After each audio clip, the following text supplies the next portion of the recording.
Network. To Jesus before, so can you help me out? Oh, can you help me out? Am I on my own? Am I on my own? But can you help me out? Am I on my own? Am I on my own? Or can you help me out? Can you help me out? I've been scared to look in my soul.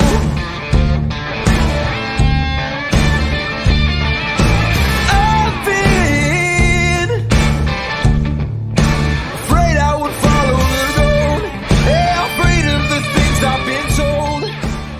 Hello, everybody, and welcome inside a Wednesday episode of Running Point on YSNLive.com, brought to you, as always, by our good friends over at Greenwood Chevrolet in Austintown. Anthony Hartwig alongside Richie Giuliano, and boy, do we have a packed show today. Not only do we have results from last night to talk about, some interesting scores coming in from volleyball and soccer, but we also have 4 interviews on the show today. We're going to have Remington Ryan, a.k.a. Remy Ryan, the lone senior from Jefferson Volleyball. She'll be joining us. We'll also talk to Grant Knight, the senior from United Football that has kind of been a jack of all trades during his career. They found a little bit of a slot spot for him this year where he looks like he's the most comfortable. But we've seen him at quarterback. We've seen him as wideout. He's been able to be put everywhere for that United team that is coming up with a big matchup with Valley Christian over the weekend. And then we will also have Brian Tolnar coming on at 1, like we always do. It's going to be his weekly nugget of knowledge that we get with Brian, and he'll give us some good golf updates on what's been happening in the area and also an update on Mill Creek Golf Course. And then we'll round things off with a golfer as well. 140, Kayla Haney from Champion Golf will come on. She won MVAC Athlete of the Week in the girls golf category last week. So we're going to talk to her about that, about her golf career, switching from golf to basketball. That's not something that you see a lot of golfers / basketball players, but she is a staple on that basketball team in Champion, and she's also a staple to their golf team as well. I hope Brian could help us out a little bit with some of these questions because, I play golf just for fun. I'm not a professional golfer or play competitively, but, that should be an interesting interview because that's one of our first interviews with a golf player. Right. And, we're going to ask some real genuine questions about what she does on a weekly basis, how she prepares both mentally and physically for her matches that come up every week. So that'll be a good one to wrap up our show here on Wednesday. I'll tell you what, Brian was real bummed when I told him about it, but told him that it had to be done like at 1:40 because, she had class until 1:36 and whatever. And he was bummed. He wanted to be a part of it. He goes, hey, I got a couple of Wednesdays in a row where I have meetings after our segment. But after that, let me know whatever time a golfer's coming on. I'll hop on and I'll be in that interview with you. So he's excited to continue interviewing golfers and trying to get golfers in limelight. So today we'll do it without Brian, but we'll hope to get Brian a part of those interviews as we go on in the future as well. And Brian, we're going to have him on the show. Maybe he'll throw us a little bone and help us out with some, questions that maybe he would want to ask that we could kind of relay for him. So we got some results in from last night. I always like to start with the game that I was at and saw live. Western Reserve Volleyball got the 5-set victory over Jackson Milton. It was a battle back and forth. It looked like Western Reserve took control in the third set with a 25-8 victory, but then Jackson Milton came right back, won 28-26 in a thriller in set 4, and then Western Reserve bounced back from that and won set 5, 15-8. How about this? Huge double-double for Lisa Eichert, 25 kills, 25 digs. Oh that is an incredible performance. Olivia Hughes also had a double-double with 17 kills and 25 digs. So when you got those two rolling, that's a double-headed monster for Western Reserve. Hard to beat. That's very hard to beat. Poor Jackson Milton had to deal with a 25 and 25 performance. That might be a career high, on both sides. So that's a good win there for Western Reserve. And we got a bunch of volleyball games that we're going to talk about. I think total we had close to 8 or 9 that were broadcasted live last night, along with 4 boys soccer games and 1 girls soccer game. So, not to pat ourselves on the back, but we had a lot going on last night on the volleyball and soccer. I think it was a total of 14 games on the network between soccer and volleyball.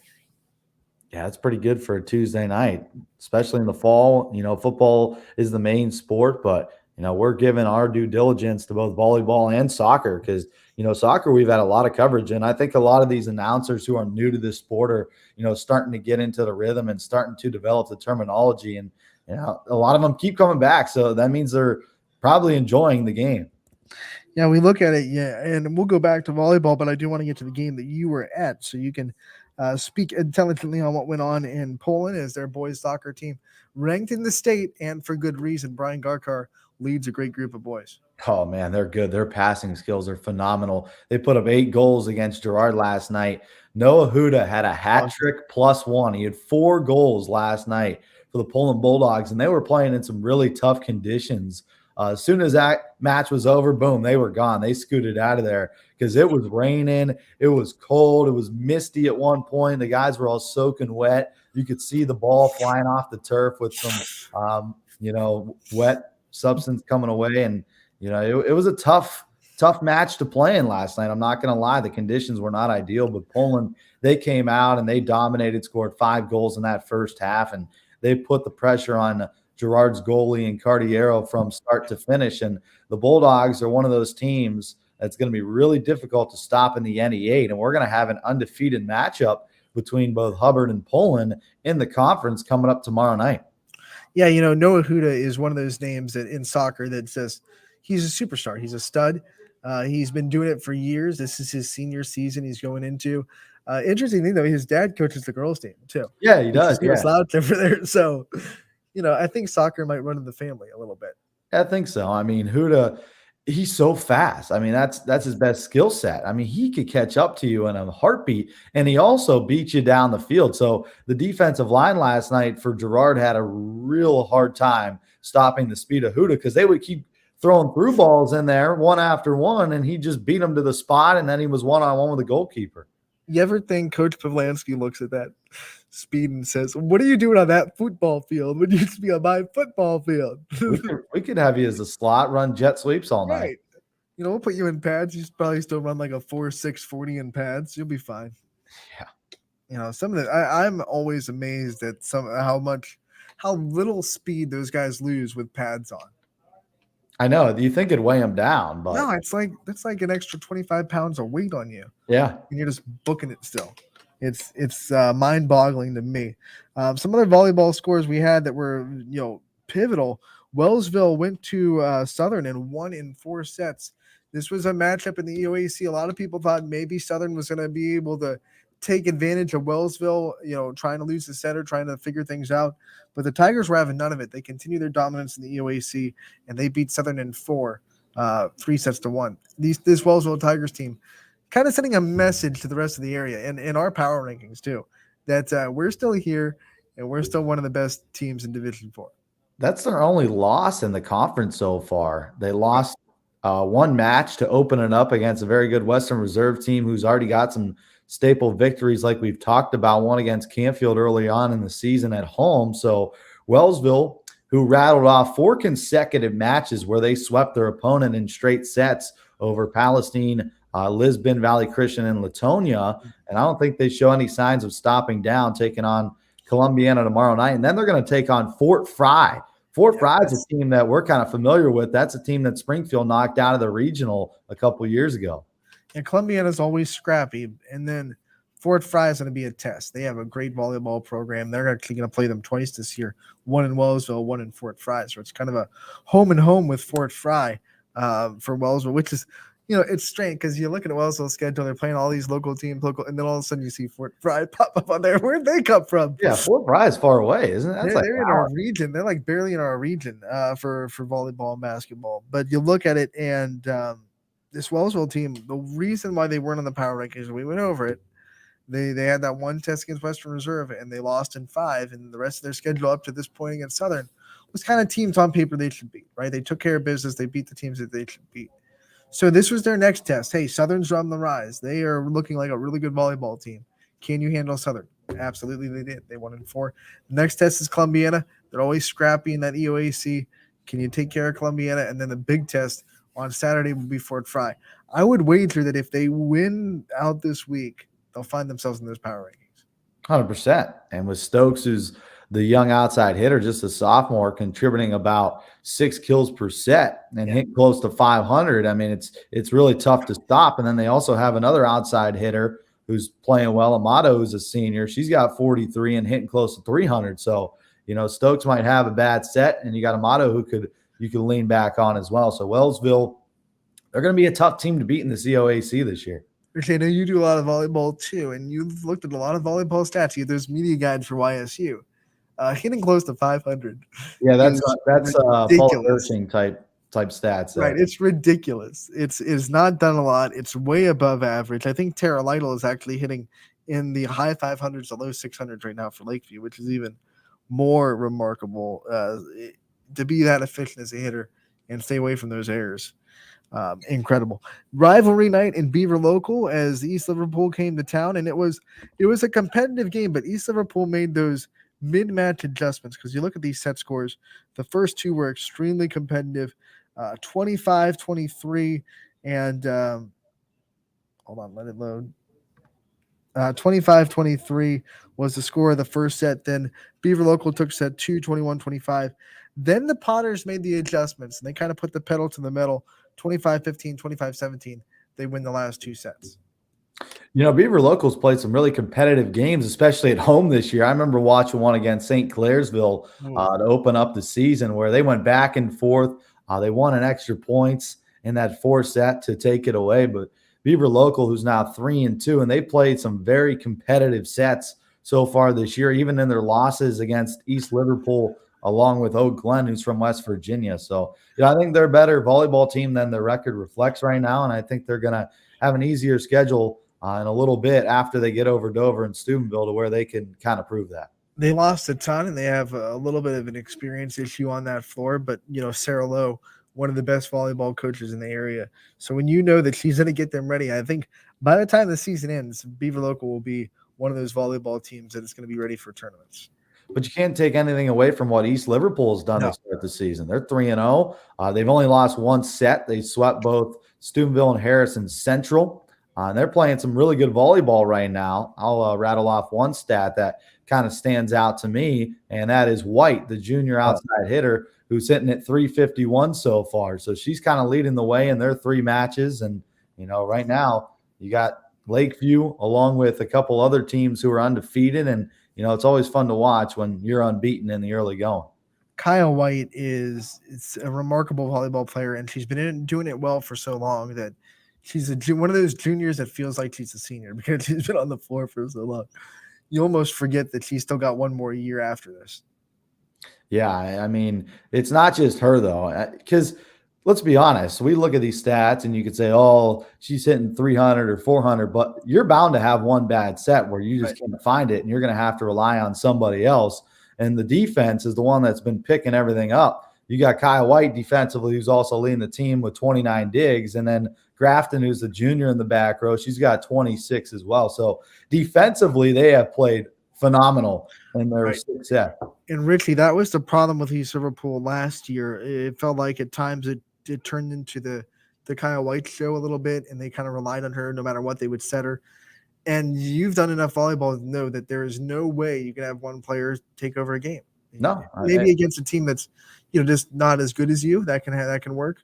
But when you're playing quality opponents, they're going to find a way to keep it away from Kyle White or whatever it may be. Now she's had a little bit more help, and I think that's why we're seeing a really big improvement from the Potters volleyball team. If you got one player and you're one-dimensional, they're going to double you every time. They're going to play you both down the line and cross court, and that's going to be frustrating for a hitter. Last year, even as good as Abby Householder was, we saw Canfield struggle with that against some teams where they would take her out of the equation, or they would attack her with the first touch, whatever it may be. They would try their best to try to either force Canfield to be out of system and set her, or try to go somewhere else. And that's where Canfield last year got into a couple of situations because Abby Householder was such a dominant threat for them. Here comes a comment from Siggy as well. Kenzie Headley, who's providing the net presence they lacked last year as well. And that's big in the game of volleyball. If you got a good middle blocker there, that could change the complexion of a set in a heartbeat. We go into Girard as they had a competitive 3-set sweep against South Range. Usually when you say sweep, you think, well, they just dominated this game. But these set scores all competitive, 25-19, 25-23, 25-17. So South Range gave them a fight, but Girard just too much. They are 5-1. Some stats for them. Bailey Walters had 11 digs, 4 aces. She's a really good server. Lauren Pallone, 15 kills, 12 digs. Another double-double for her. Brie Littell added 14 kills for that 1-2 punch that Girard has. Allie Durkin, 36 assists, 2 aces. She continues to set the ball well in that 5-1 offense that Girard runs. For South Range, they are 5-3 now, 2-2 in the 88. Gianna Pasquale had 20 digs. Primavera had a double-double with 10 kills and 14 digs. And then Mary Coons had 16 assists and 10 digs for a double-double herself. Big win for Girard, bouncing back after a tough loss to Lakeview. That was last Tuesday in August. 3-1. They lost that one, and then they bounced back 2 sweeps in a row in straight sets, beating Pullen and South Range. And now they're going to have a very tough test coming up against Archbishop Hoban. Right. Hoban, who's taken a lot of teams around this area by storm. I know they swept Campfield and they swept Marlington to start the season to improve to 2-0. And I don't think they've lost yet. They've lost. They have lost. They have lost. Okay, coming into that Canfield game, they were undefeated, right? Yeah, they have lost since they played a lot of the Valley teams, but they didn't lose a set in their first 4 matches. Talk about not losing a set. Crestview is on a remarkable run. They hit a little bit of a milestone last night as they won their 65th consecutive MVAC game with a sweep over Newton Falls.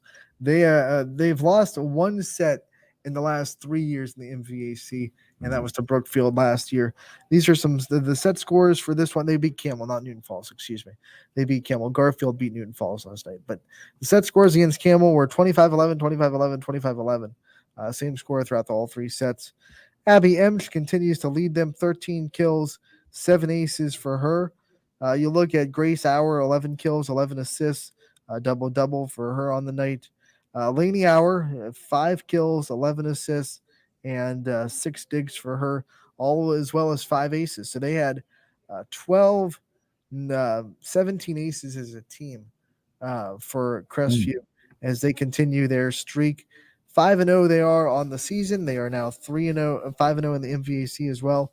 And they will play Garfield, who was their biggest opponent in the MVAC last year, on Thursday. That'll be for first place, as both teams right now are undefeated in the conference. We talked to Madeline Shirky. That was yesterday. Who's the setter for Garfield, and she's one of the team captains as a senior. And this is the game that they have circled on their calendar for a long time. The only 2 losses they had in conference play last year were to Crestview, and they weren't able to win a single set against the Rebels. So Garrettsville Garfield has something to prove coming in tomorrow night, and I think they have one of their best rosters that they've had in a long time. I think you can agree with me as well, and I think that's going to be a really competitive matchup, and I think one of our best games of the night tomorrow. It's a roster that has been seasoned, I think. I think last year we talked to Madeline about it. They weren't exposed to that level of volleyball before they played Crestview, and that kind of caught up with them. I think they were a little bit surprised by the one ball set to the middle that you don't see too often in high school volleyball, but Abby Ench was just putting them down with an experienced setter like Grace Hour, and then the defense that Crestview was able to play. Garfield just wasn't ready for that level of volleyball. But now they've seen it a couple of times. They know what to expect. One thing I'll say about this Garfield team, I don't think they'll come in intimidated. I don't think so either. I mean, they've already played West Geauga, who's really good. Outside of that, they're on a roll, and that's the biggest thing. They're building a lot of momentum coming into this matchup against Crestview because they have now won 5 matches in a row, and they've swept every single team that they played in the last 5 matches. So it's actually 6 matches in a row. I forgot about their win last night against Newton Falls. So they've won 6 matches in a row coming into tomorrow night, and I think that you're going to have the call for that one. Yes, I will be in Crestview as Garfield comes to town. I was in Garfield last year for that matchup, for the first matchup of the season, where the MVAC was on the line and Springfield kind of put their foot down. We'll see what happens tomorrow. Springfield girls soccer got the win last night over United. The final score there was 3-1. Brianna Holt had 2 goals for the Tigers. Maddie Page had 1. Page also had an assist, and their goalie, Caitlin Capelli, continues to impress. 14 saves for her as the Tigers move on to keep trying to compete in that MVAC. We know they had a tough loss to Waterloo, and they're still back-to-back MVAC champions, but now they're a little bit of a one-game hole after losing their first matchup to the Vikings.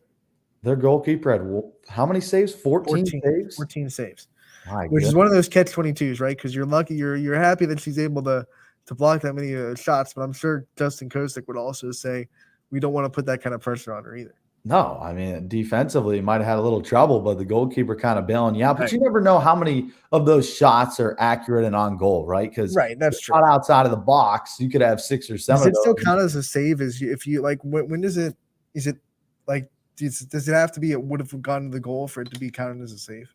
Oh, I believe any shot that's on goal is counted as a save. I didn't know, like, if you got one that, like, maybe it was tailing away and it probably would have missed the goal, but you still catch it, if that still counts as a save.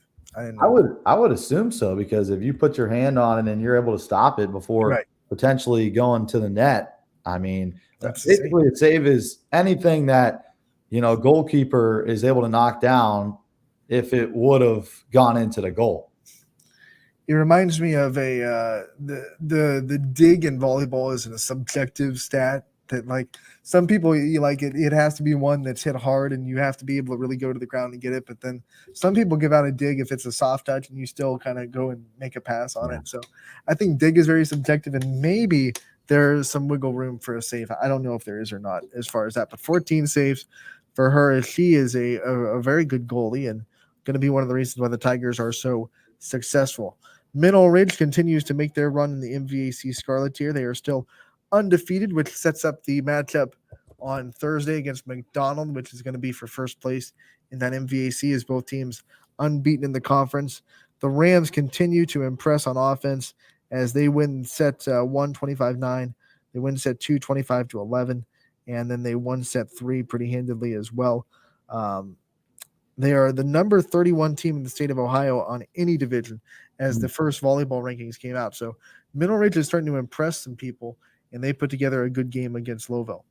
How good has Faith Schneider been this year, the junior who's got 83 kills? He's kind of a surprise. Her and Ava Hewlett, like, I think we kind of came in expecting Olivia Booth to be, Olivia Booth for Ridge. But Ava Hewlett was a freshman last year. She got her kills, but she also had a pretty low hitting percentage. I know she wanted to improve that this year. And this year she is wildly improved on keeping the ball in play. And then you have Faith Schneider. So there's 3 hitters right there, Richie. But what I think makes the difference for Mineral Ridge is the addition of Gianna Paris. As a senior coming in, she set her first 3 years in high school. So now, even though they have Samantha Alldat, who is a very good setter, they have someone that can set when teams attack her. So usually you're going up against a team with a 5-1 offense. They have a really good setter. Game plan is, let's make her take the first hit. Let's make someone else set the ball, right? Well, now when they do that, the Rams have Gianna Paris right there, who is a right side hitter in her position. But when they attack Sam Allette, she's like, hey, I've been there, done that. I set for 3 years. I know how to set. So she can really keep that offense in system when teams try to attack Samantha Allette, either on the serve or on the attack. That's dangerous to have 2 setters, especially that you could place one in the back row as well, like you said. I mean, when you could serve and set from both the back row and the front row, it's going to be very difficult to stop, because you see a lot of teams in high school, once you're in that second pass and you're setting up from the back row, it's never accurate, right? And you're out of system, and it's either a little soft touch or a roll shot over the net. But when you got a server for the last 3 years that is now playing a different position and can play in the back row, you're in system constantly. And I think that's one of the reasons that Mineral Ridge is now 6-0 this season, because their offense is just electric. I think it's so smart of Coach Lesko to still use a 5-1 offense and just have Gianna Paris be a right side attacker, because then you always have Samantha Allette on the floor. She's always going to be your number 1 setter. But if she's attacked, or if maybe she's in the back row, you can still have Gianna Paris dump it over as an attack, because she's still technically a right side hitter, but she can dump it over. So well, you saw your center's in the back row. Obviously, she can attack over the 10-foot line if she's in the back row. But then you kind of can run some wrinkles in there with someone who is a veteran setter as a right side hitter. You saw that a lot with Youngstown State last year, and Josie Borum, who transitioned over from a setter to a hitter. Right. And they'd go to her a lot for those quick little dumps because the scouting report on her would be, hey, she's going to set more times than hit now that she's not an outside hitter. And then she would just dump it over every time. And she'd have 5-6 kills a match with that. Do you remember? I just remember Alexia Burns doing the hook shot. Yep. That was just incredible because that wasn't a dump. That was a straight up hit right at you, but it was still her body was squared to the hitters, so it was tough to read. I remember being amazed by that. And I saw she won Conference Player of the Year over there in Hawaii. She's killing it down in, is it Florida, right? She's playing in Florida now? She's playing in Hawaii, I think. Hawaii? I thought it was Florida. Either way, we knew that she was how talented she was, and she went on to a place where she could, be a little bit of a superstar down there, and she's killing it. So I think she's going into her 6th year of eligibility because of COVID too. Wow. Yeah. I know she went D2. It wasn't D1. I know she transferred out and went D2. She was highly recruited out of high school. I mean, she went to Louisville for that 1 year and then transferred from Louisville to YSU. I think that was one of the big reasons why everyone was excited to have her, because it was like, hey, we have someone that, she's exposed to the ACC level of volleyball, which you look at now, they have in the ACC, I think they have 4 teams in the top 15. So you're exposed to that level of volleyball. You come into YSU, you at least bring that standard. And listen, she didn't play a lot at Louisville. I don't think she played a set, but you're in those practice. Yeah, right. I mean, that makes you still get difference. I think when you still understand the standard of success that is in Louisville. Right now, I think is ranked number 4 in the country right now in Louisville volleyball. So when you're in that program, you understand the standard, and you can carry that if you transfer to a smaller school. I agree. All right, back to our action from last night. We have some more soccer scores and some more volleyball scores. We look at Brookfield volleyball. They got the win last night as they actually lost. Excuse me, I read that wrong. They dropped the champion in 5 sets. This was a good game. 25-17, champion won the first. Brookfield came back, won the second one, 26-24. Champion won the third, 25-17. Brookfield won the fourth, 25-18. And then champion took a wild set 5, 16-14. You look at the stats for Brookfield. Kaylee Wellman had 18 kills. Lauren Singledecker had 8. And Alexa Lindholm had 6. Singledecker added 20 digs. And Katie Logan had 12 digs as well. Alexia Baker with 11. Zoe Steele, 28 assists for the Warriors. Blocks, Callie Wellman had 3 blocks. Katie Logan had 3 aces. Maddie Thomas had 3 aces. Stats for champion have not yet been reported. So although they won, I can't really share the numbers that they put up. That's a big win for a champion team that has been struggling in the MVAC for a while. And that's a Brookfield team that really the only team in the last 3 years that have taken a set from Crestview. So it's a big win for champion. Yeah, Brookfield, they're kind of struggling right now. They've lost 3 matches in a row. And I think when you look at their struggles, it's come from their serve receive, man. I mean, they got 33 receiving errors in 18 sets played. That doesn't bode well for an in-system attack. So I think that's one thing they're going to have to clean up moving forward. I really think that Crestview loss shook them a little bit.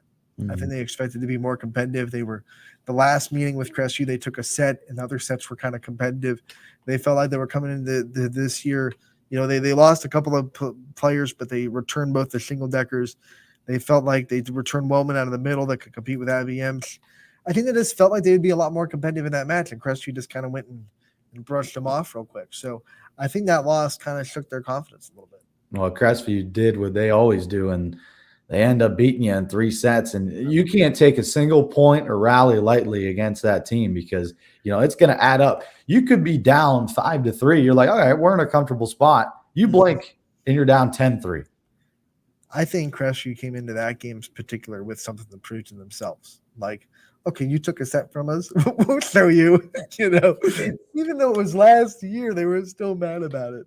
I mean, they're almost like, I'm trying to think of a good example. They're almost like the Alabama of volleyball, where you can't take a single quarter against them or else it's a loss, right? They might win the match 3-1, but they think of it as of a loss because they lost one single set. Like, they have such a high standard in that program. It's incredible what Auer has done with that volleyball program. The set they lost was like 25-22. It wasn't like they lost and they just didn't play well. Like, it was a good set. Brookfield just made a couple more plays. But after that game, they were just mad. They lost the set because it was a 2-year streak where they hadn't lost a set inside the conference at all. And they're not used to losing too many sets. That's the problem too. When you're that good, you have to find other ways to motivate yourselves. And I guess losing a set, if that motivates you, Coach Tower is doing a good job. Maybe it's even like we didn't keep this team below 2 digits. Like, we feel like we could have beat this team 25-8, and we let them score 13. That could be a loss too in a program like that, which is incredible. They're going to be one of the teams to watch at the end of the season. They close out their year to Richie. I was just talking about this because someone was saying, well, Crestview needs to beef up their schedule, and I pointed out their last 4 games are Fitch, Girard, Salem, Boardman. So They have really stacked the end of their schedule.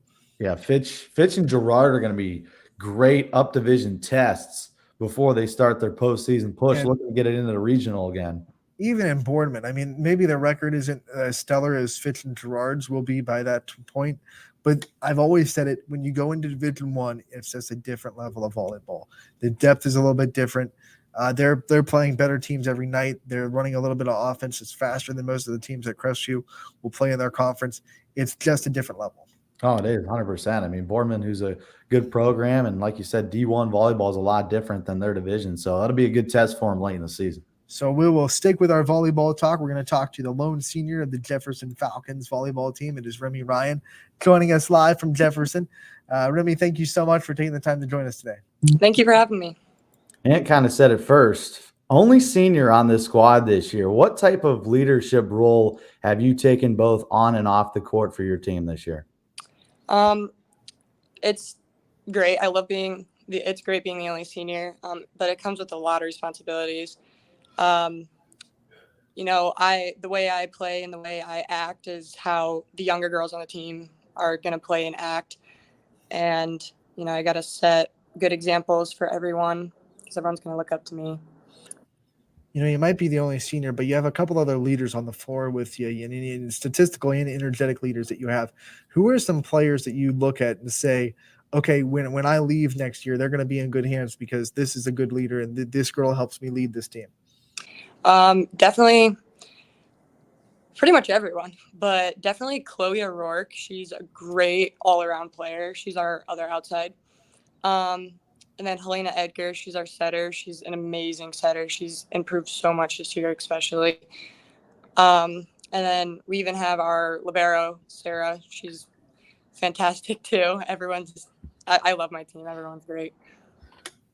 Last year, your team had a great year, 3rd in Northeastern 8 at 10-4, and you had a really competitive match against Lakeview in that final match of the season, but you come up just a little bit short. How much has that motivated this team after you hung with one of the best teams in all the conference last year to kind of get better in the offseason and put together a great season in your final year?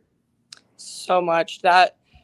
We wanted that so bad, but that just made us want to work so much more in the off season and this year. And we play every game practicing and playing our games to practice for Lakeview and hopefully so we can beat them. We play them tomorrow, actually. Here's your chance tomorrow. Yeah. Jefferson Lakeview. I mean, how excited is this team for this? I knew last night you had to take care of business. You went and you beat Struthers. So you had to focus on that before you could focus on Lakeview. But now Lakeview is the one in the focus. How excited is this team to kind of test themselves a little bit and maybe prove to everybody that Jefferson has to be taken seriously? Yeah, I feel like a lot of the teams in our conference this year don't expect that much from us because we did lose 3 great seniors last year. Tall girls, Taylor and Monica were really tall, and they're all hitters. So I don't think a lot of teams, probably especially like Girard and Lakeview, they don't expect us to, hold competition with them. But I really think we can, and I think we can at least keep it a good 5 match, or hopefully we can beat them too. I have confidence in us. When you talk about nobody respecting you in the conference, outside of that Girard match, you've swept every other team so far in the NE8. So do you kind of have that chip on your shoulder mentality coming into every match, knowing that, hey, they might not be respecting us, but we still have as good as a team as we did from a year ago? Right. Yeah. I don't think Girard was, we took them to 4, and I don't really think they were prepared that much. I figured every team would think it'd be pretty easy just to beat us, but we're a great team together, and I think we're quicker, and we're going to surprise a lot of teams. I got a chance to talk to your coach after the win at Poland, and he was talking about how this team just has to do things differently this year because they don't look the same as last year. So you do different things great. What was that like in the summer to make the adjustment as a team and start focusing on other things and trying to see what other things this team is good at rather than what you were good at last year? Definitely two good things this year that I think we've gotten better at is one, like ball handling. I think our ball control and ball handling, or our ball control, like passing wise, is a lot better. And then this year we are a lot faster on offense. We only run quick. Anything quick is, no matter if it's really out of system or not, we are trying to run something quicker, which I think throws the other team off. Not as slow. For you personally, you're one of the best defensive players on this team with already 66 digs and only 16 sets played. What do you do during the off season as well as during practice time throughout the week to get prepared defensively? Maybe some of your favorite drills that you do during practice? We have a bunch of different passing drills, defense drills. I like them all. One is called Falcon that we do, and we get to bring a little bit of offense into it too. But actually, I've never played back row until this year, other than I played outside my freshman year on JV, and I played back row then. But ever since then, in all my JO years and sophomore, junior year, I have not played back row, or at least middle back too. So that's pretty cool. What's it been like? I mean, the first year being back there, you have a slew of really good hitters in this conference, and you've been able to handle them. What's it been like to kind of be back there for the first time? It was nerve-wracking at first, and I think part of my reason that I've gotten so much better at it is my confidence. I've definitely gained a lot of confidence in it this past year, and I keep working hard in practice, and I think I got a lot better at it. Now, being in the back row for the first time, you kind of have a better understanding of how difficult it is to be in the back row defensively, because I know your entire life you're in the front row. You might get frustrated when things go awry in the back, but now you kind of have a better understanding of what it's really like to play in that back row defensively. Right, yeah. I know, I mean, to get a good hit, you need a good set, and to get a good set, you need a good pass, so it definitely is a start. You know, if you can get a good pass, I think you can really win a game. And I realize now it's a lot to make sure you start off with the back row, start off with a good pass so you can finish it with a hit. How much film preparation do you do to prepare for a game and try to see hitters' tendencies and see what they're going to do offensively so you can be ready in that back row? Yeah, we watch film probably about once a week.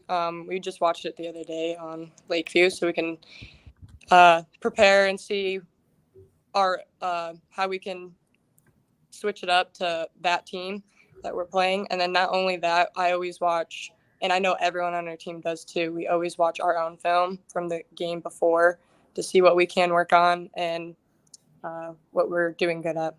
And with technology today, you have access to film whenever you want it. You know, you can have the huddle game you can watch on your iPad, iPhone, whenever you want. When's your favorite time to watch film, and when do you watch the most? Probably study hall. I don't really have much classes this year to do, so I'm always I know a lot of our team too. I've study hall with a few other girls on our team, and everyone's just watching film. Now, with that, you've already faced two of the best swingers in your conference, Lauren Pallone and Bree Littell. How much does that prepare you for this big matchup tomorrow against Lytle, who's one of the best swingers, already 98 kills and hitting close to 600 this year? So how much do you think that has prepared you coming in for tomorrow night? A lot. It's definitely, I mean, again, I haven't really played back row before, so it's new. But I think that has prepared us a lot, and definitely in practice too. We're doing the same thing, hoping to prepare us for tomorrow. You know, not just this volleyball team. I feel like Jefferson as a whole always kind of gets overlooked for their sports and their athletics. Yeah. What is it about this community and the school system that you're so proud that you're able to represent them and you're able to wear those colors every night? Definitely just the people and our student body. Everyone's just great. I mean, we don't get big student sections, but we got what we do have. Everyone's great people. We try to support like our football players, our basketball players, and then all of them come to our games, and it's really great just having everyone support you and be there for you. I asked this to a lot of the volleyball players that come on. Is there any pregame routine that you have to get ready for a match? Not really. I mean, we do like to, we do like in the locker room before games, like to listen to music really loud and get pumped, if that counts. You know, you get student section support when you're on the floor, but you're also able to be a part of a student section. And this football team, they're doing really good right now. They're Yeah. 3-0 too.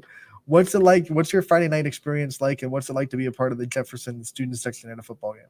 It's great. It's really fun. I love watching our football team, and a lot of my friends are on the football team, a lot of the starters, and it is really fun. I love being a part of it, love dressing up and everyone being there cheering. It's the best. And with that, you can't be out too late on Friday nights because the majority of the time you got to come right back in the morning and play on Saturday. So what's that like, kind of flipping that switch, having some fun with your friends and teammates on Friday night and then getting ready and locked in on Saturday morning to play? Yeah, it's early nights. I got a bedtime, but it's okay. I love it. I mean, it's volleyball. What do you love the most about being a volleyball player and playing in this sport? Just being on a team. I love being on a team with. I love all my teammates and my coaches, and it's just fun. They're just all playing together. I'm gonna miss it definitely. One of the final questions from me: any future plans right now? Any colleges you're looking at, and what major you want to study? I'm thinking about going to Kent State. I'm thinking probably general business or marketing degree. All right, before we let you go, I want to know, when you look back on your Jefferson career after you two graduate, what are going to be some of your favorite memories that you've had with these players, with these coaches, with this program, and with the school system? I don't have a certain one, just everything. I love my coaches are amazing. They've taught me so much. They've taught me not just volleyball skills but life skills. My team is great. We all mesh really well. We're all friends on and off the court. So just playing together, practicing together, doing stuff out of volleyball together. I'm gonna miss it. All right, so I want to ask you to pick one, since it's so hard to pick one memory. But what's your favorite part? Is it the off-season summer where you get a lot of team bonding stuff? Do you like the games the best? Do you like practices the best? What's your favorite part of being with this team? Probably the games. I love games. Everything about it. Before the games, warming up for the games. I just love playing. Playing against other teams is so much fun. All right, Remy, thank you so much for joining us today. We wish you the best of luck the rest of your senior season. Continue to lead this team the way we know you can. Good luck tomorrow night as well. We look forward to covering you the rest of the year, and we also look forward to talking to you again real soon. Thank you. That was Remington Ryan. Like I said, the lone. I'm going to leave this up because we have the next guest right in the guest room. So, Rich, you're going to have to be a big box for a minute. But that was Remington Ryan, the lone senior of that Jefferson volleyball team that has a big matchup tomorrow night with Lakeview as they try to kind of get into that conversation at the top of the Indiana. If they win tomorrow, Lakeview, Girard, and Jefferson will all be tied at the top with one loss apiece. So a big game for the Bulldogs and the Falcons tomorrow. Another big game for an Eagle is United taking on Valley Christian on Saturday, and we have senior Grant Knight popping in. Grant, thank you so much for taking the time to join us today. Yeah, for sure. It's a great pleasure. Grant, I want to take you back a few weeks ago. You really bursted onto the scene against an East Canton team where you scored 4 touchdowns in that first half. In that ball game, you got a lot of media attention. What was working for you? Just getting the ball in your hands early, and you were doing some serious work. So what was that connection like in that first half? Yeah, it was crazy.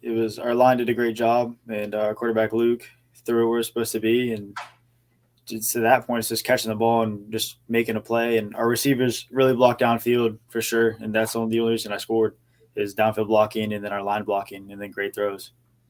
You know, you've been a player that we've seen in multiple positions. You've been under center sometimes. You've been in the wideout. You've been in the slot.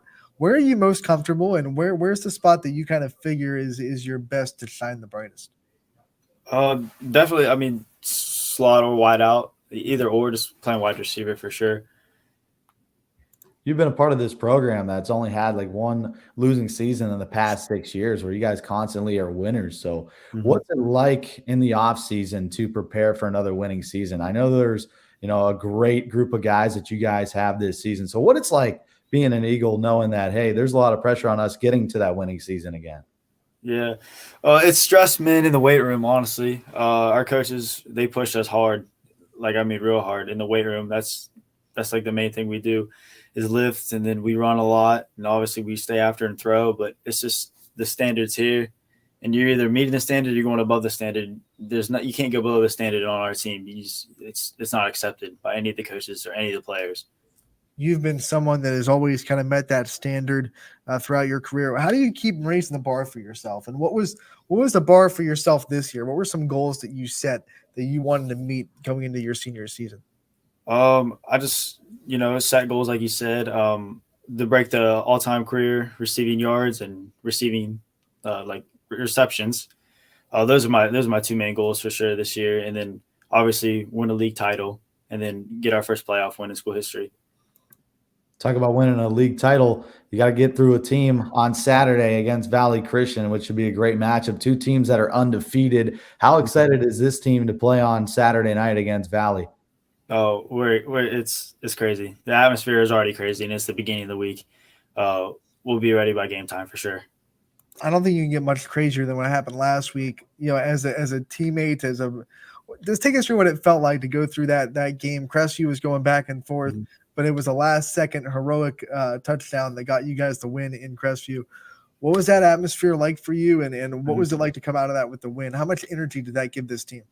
It gave us a lot of energy, man.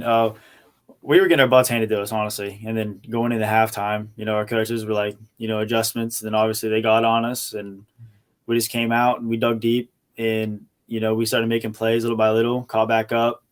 And then, like you said, that last catch that Luke threw to Brock, it was crazy because we ran a bubble and go. I ran a bubble, and my friend Hayden, he ran a post, and then Brock ran a fade, and Luke threw it up, and Brock went up and got it, and I was just standing there like, oh my goodness, that just happened. It was like surreal. It was like that just like happened. That's something you see on Madden.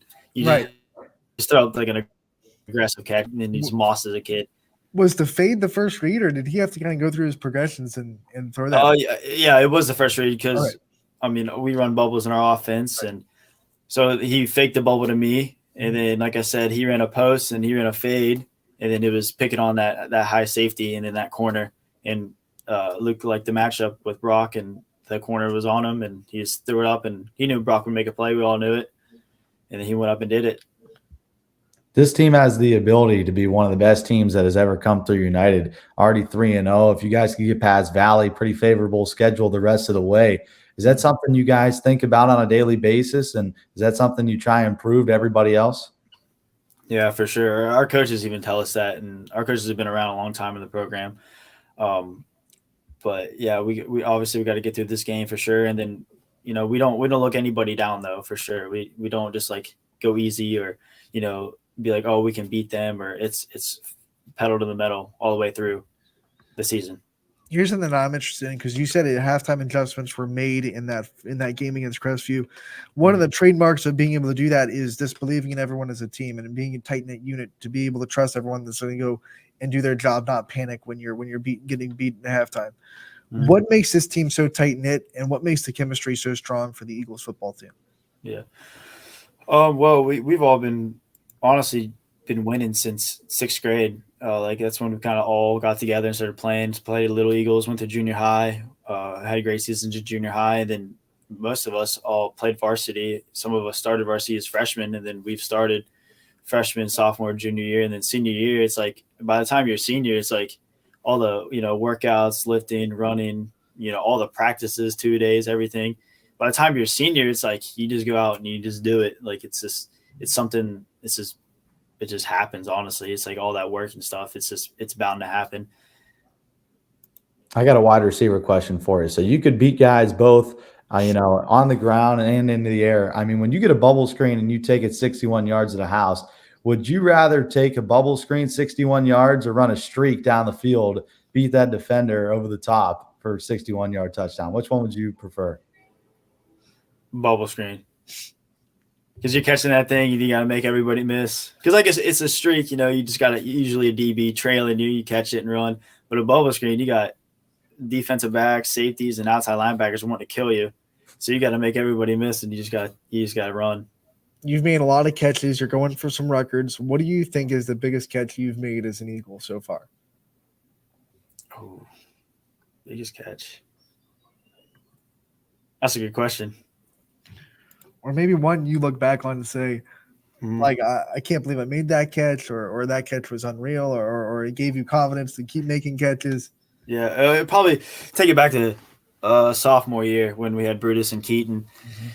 We played Kansas Central Catholic in the playoffs, and it was a closer game. I mean, we ended up losing, but we literally ran a bubble and go that game too. But I didn't run the bubble. I ran the fade route, and somebody else, I think Nick Hardgrove, ran the post.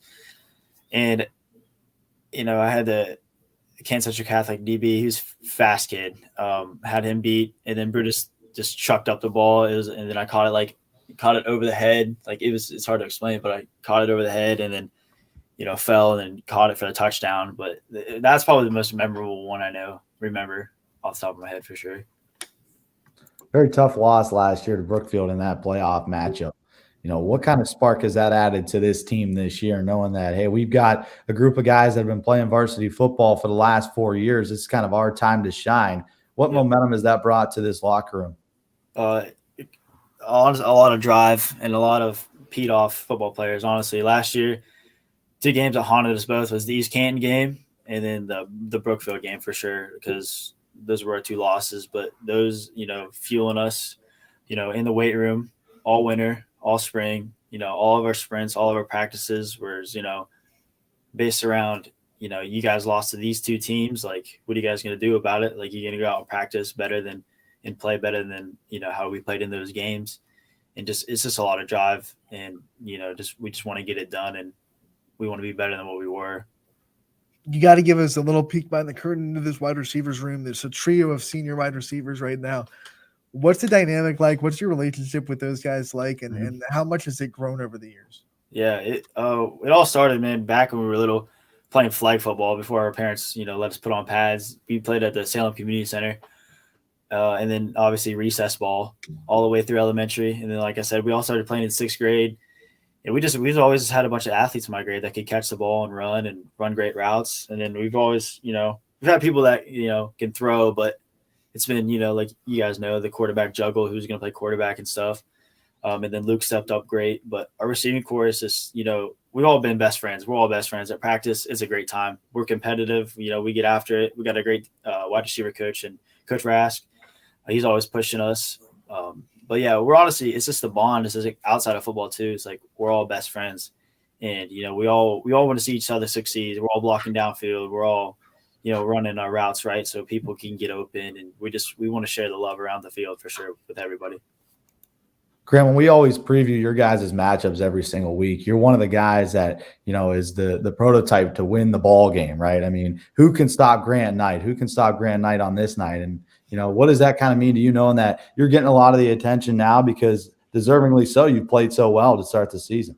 Mm-hmm. It's just honestly – actually, repeat that question one more time. I got to think about that. Basically, what's it mean that, you're one of the go-to guys now? You got all the popularity, and, you're one of the best players on this football team. Yeah. Honestly, just keep your head down and just keep grinding. Like, I can't be satisfied, like, at all until, the season's done and we make a great playoff run. I'm just not satisfied with what I've done so far. And, I got records to beat, and we got teams to beat, and, we got a lot of winning left to do for sure. To add to that, is it pressure or is it excitement when you know that other teams at Scout United circle you a couple of times and say, we can't let 10 beat us? It's a little bit of both. I mean, I get excited because, you're like being a little kid, you're like, oh, I want to be, that receiver that everybody wants to shut down and, be that guy that's making all the catches, touchdowns and stuff. But, you grow up and you're in it and you're like, I'm getting double covered. This kind of sucks. Like, you gotta figure it out and, get it done. But I bet when you are, you look over at your other seniors and like, okay, boys, it's your turn because they're putting so much attention on me. It's got to be a good dynamic to have. Yeah, that's what with that question earlier about how close we are, we're always trying to get each other open. And Coach Joe does a great job of, motioning everybody. We'll be in bunch, stack, trips. We'll run 2x2.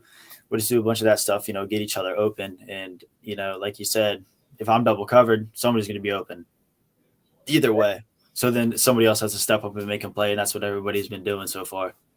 It's your busy season, busy with school, busy with football every day. It's a grind. But when you get home from practice after a long day, what are some of the things you like to do to kind of relax and, sit back and maybe enjoy?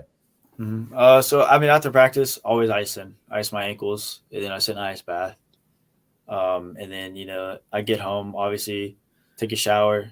Mom always makes dinner. So I'm eating. And then, it's the beginning of school, so it's not too much homework, but like if I have anything, get it done, or, sometimes I procrastinate, obviously. And then, me and the guys actually been playing Minecraft together. We've been playing a lot of video games, just, resting our bodies and just chilling out.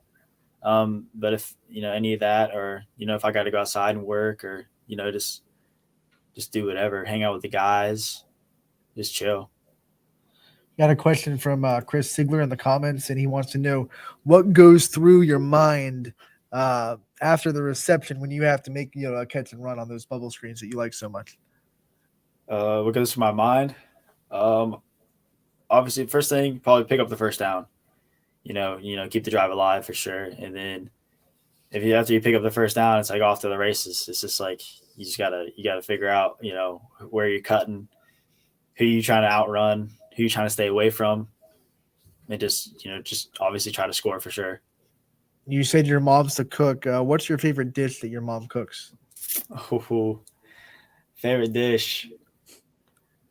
She makes some mean homemade pizza. There you go. You have another athlete in the family as well as, your sisters that's a year behind you, killing it on the basketball, the volleyball court. What's it like having another athlete in the house? How competitive do you guys get with each other? And what's that dynamic like? Yeah, man, she's I always tell everybody she's the best athlete in the family. She's just naturally she's a stud, man. She's great at volleyball. She's great at basketball. And, I'm always talking trash, even just all the time, just being an annoying brother. I'll come home from practice and she'll be home, open her door, flip on the lights, flip on her fan and knock something over and then walk out, just to make her, just to make her mad, or I'll just we'll always talk basketball, talk about games. We always outside playing one-on-one, playing cow. This is like our whole lives. We've been close and just growing up and, we've always been competitive. And, just pushing each other for sure. Who wins those one-on-one matchups, you or her?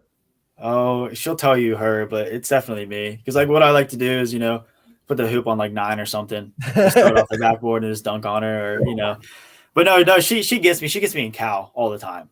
She's a better shooter. She can shoot. It's just, when the rim's on 9, I can jump a lot easier than on 10, but. What are some stuff that she does to get you back when you go into a room and, like you said, flip on the lights and knock something down? Yeah. There's got to be a retaliation. What's the one thing that she does that maybe gets you going? Well, this was a story actually last year. I think it was around Christmas time. It was Christmas break. I did it the one time and then, went in my room and I was playing Madden or something because I just got the new Madden and just chilling because it's Christmas break, basketball season. And she walks in my room. She's got a taser.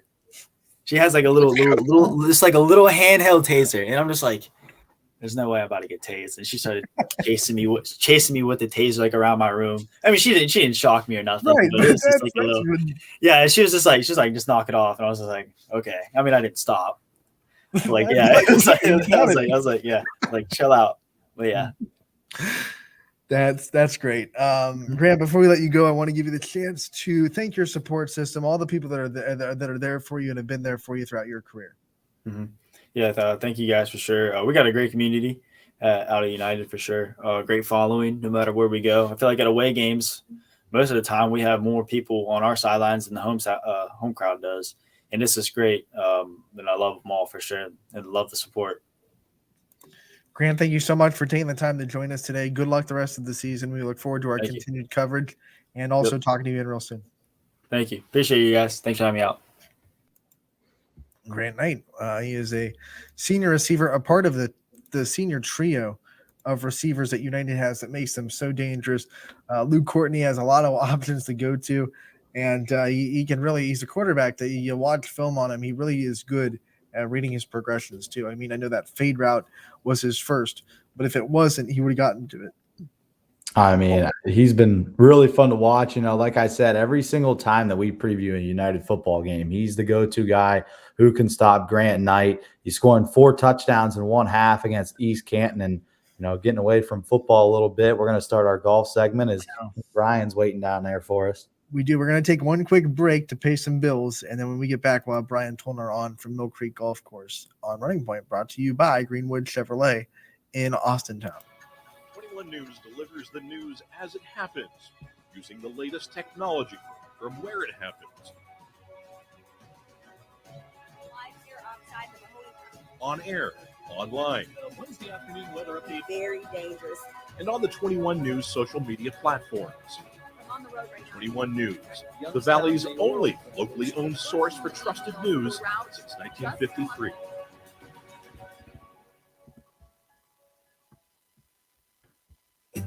As fine as the eye can see, the finest hardwoods from the finest trees. Made for your home and within your means, Baird Brothers will help fulfill your dreams. Let life and light come shining through in quiet morns. And heavy traffic, too. Find your easy-to-afford fine hardwood floors and doors and more at BairdBrothers.com. Every customer has a story, and at Greenwood Chevrolet, we are committed to making sure it ends with you in the right vehicle. I get to be part of somebody's adventure, whether it's buying a car for the first time, helping them get approved, or finding the perfect car for their budget. I'm proud that people trust me with their finances. They trust me to take care of them, and they trust me with their story. I'm Tracy, and I'm ready to go the extra mile for you, only at Greenwood Chevrolet.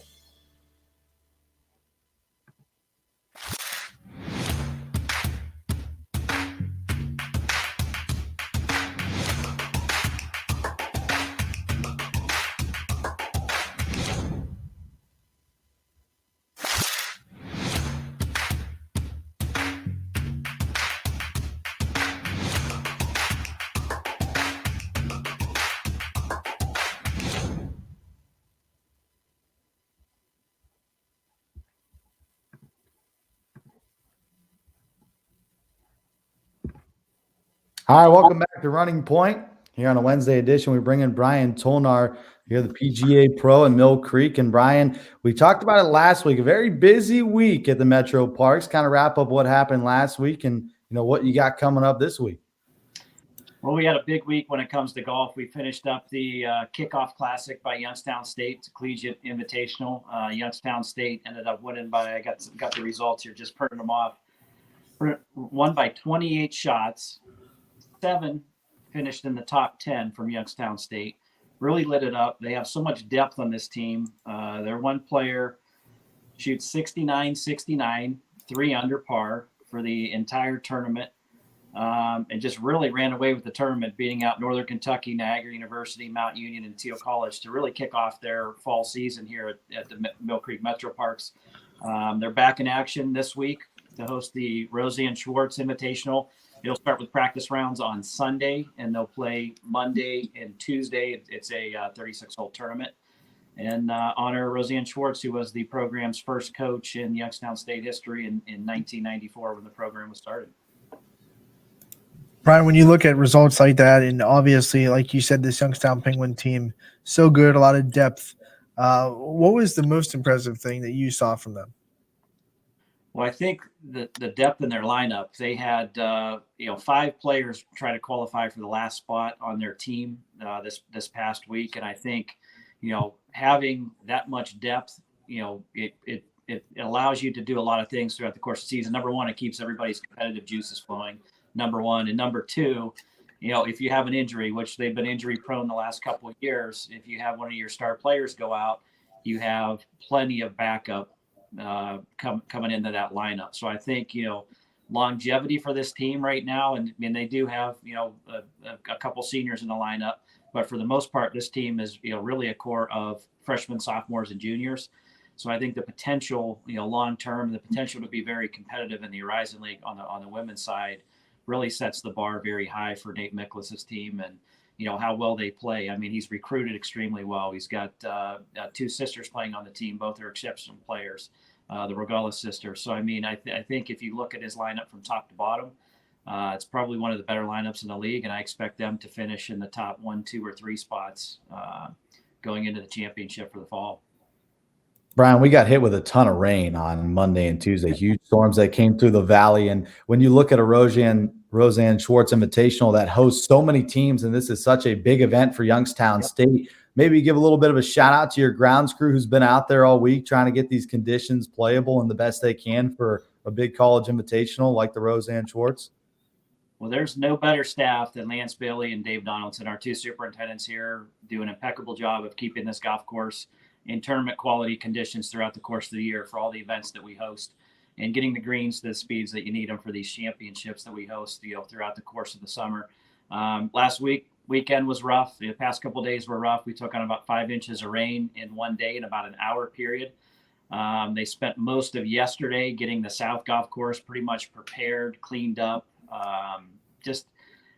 bunkers that had gotten washed out, getting them, replaced with sand, trees, debris, you name it, everything that went through Boardman over the weekend was tough and stressful to the golf course for sure.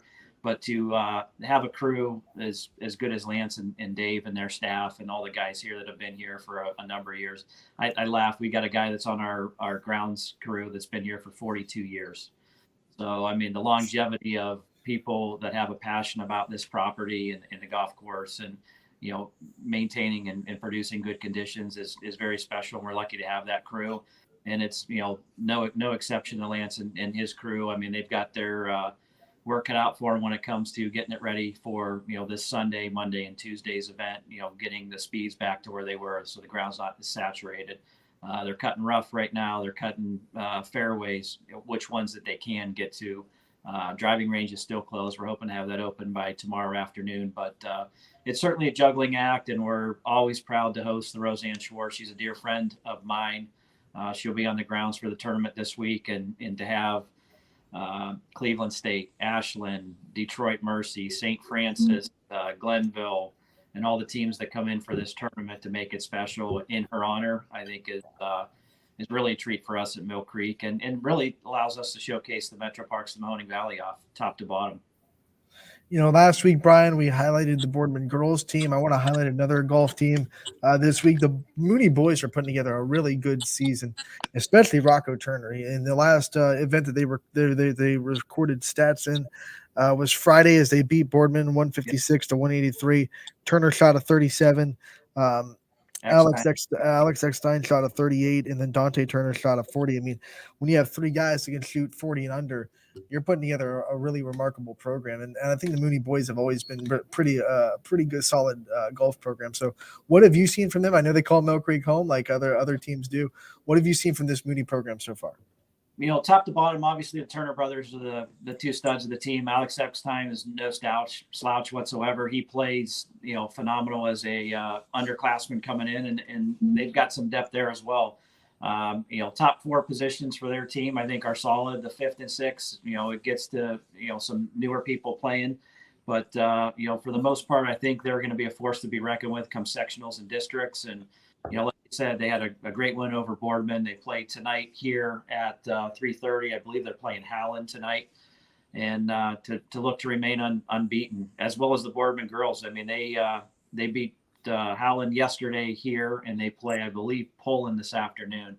So we've got so many high school matches going on. We've got Boardman boys and Poland boys here as well. So it's been a haven the last couple of days of trying to get them in with the weather, and every team has been great about it. They've gotten matches in and conditions that are a little bit more saturated than they're used to. But throughout the Mahoning Valley, everybody's dealing with the same thing that we are. So it's great to see them out there mudding away and continuing to play. I mean, they really only have about 2 or 3 more weeks of the season before you hit sectionals and districts and have a shot at going to the state tournament. But remaining undefeated and playing well, as is Canfield. the boys and girls teams as well that play here in South Range, and the new starter program with the South Range girls, who has, I think, about 4 or 5 matches. So it's nice to see them play and be competitive and really spotlight our area in high school golf. I do have one question when it comes to the public availability of the golf course. When you have so many matches and invitationals like that, what does that kind of open up for the public? Can they still play during the Roseanne Schwartz Invitational, or is it kind of closed off until you get to like Wednesday and Thursday? No, they have tee times just like everybody else. It's we're always open and available. Seldom will we shut the golf course down. I think there's probably a handful of events that shuts both properties down for the lion's share of the day. AJGA is one. The Till Open that we used to have here a couple years ago for the Campfield Boosters. They rented both golf courses out. Takes up a lot with all the alumni and participants that participate.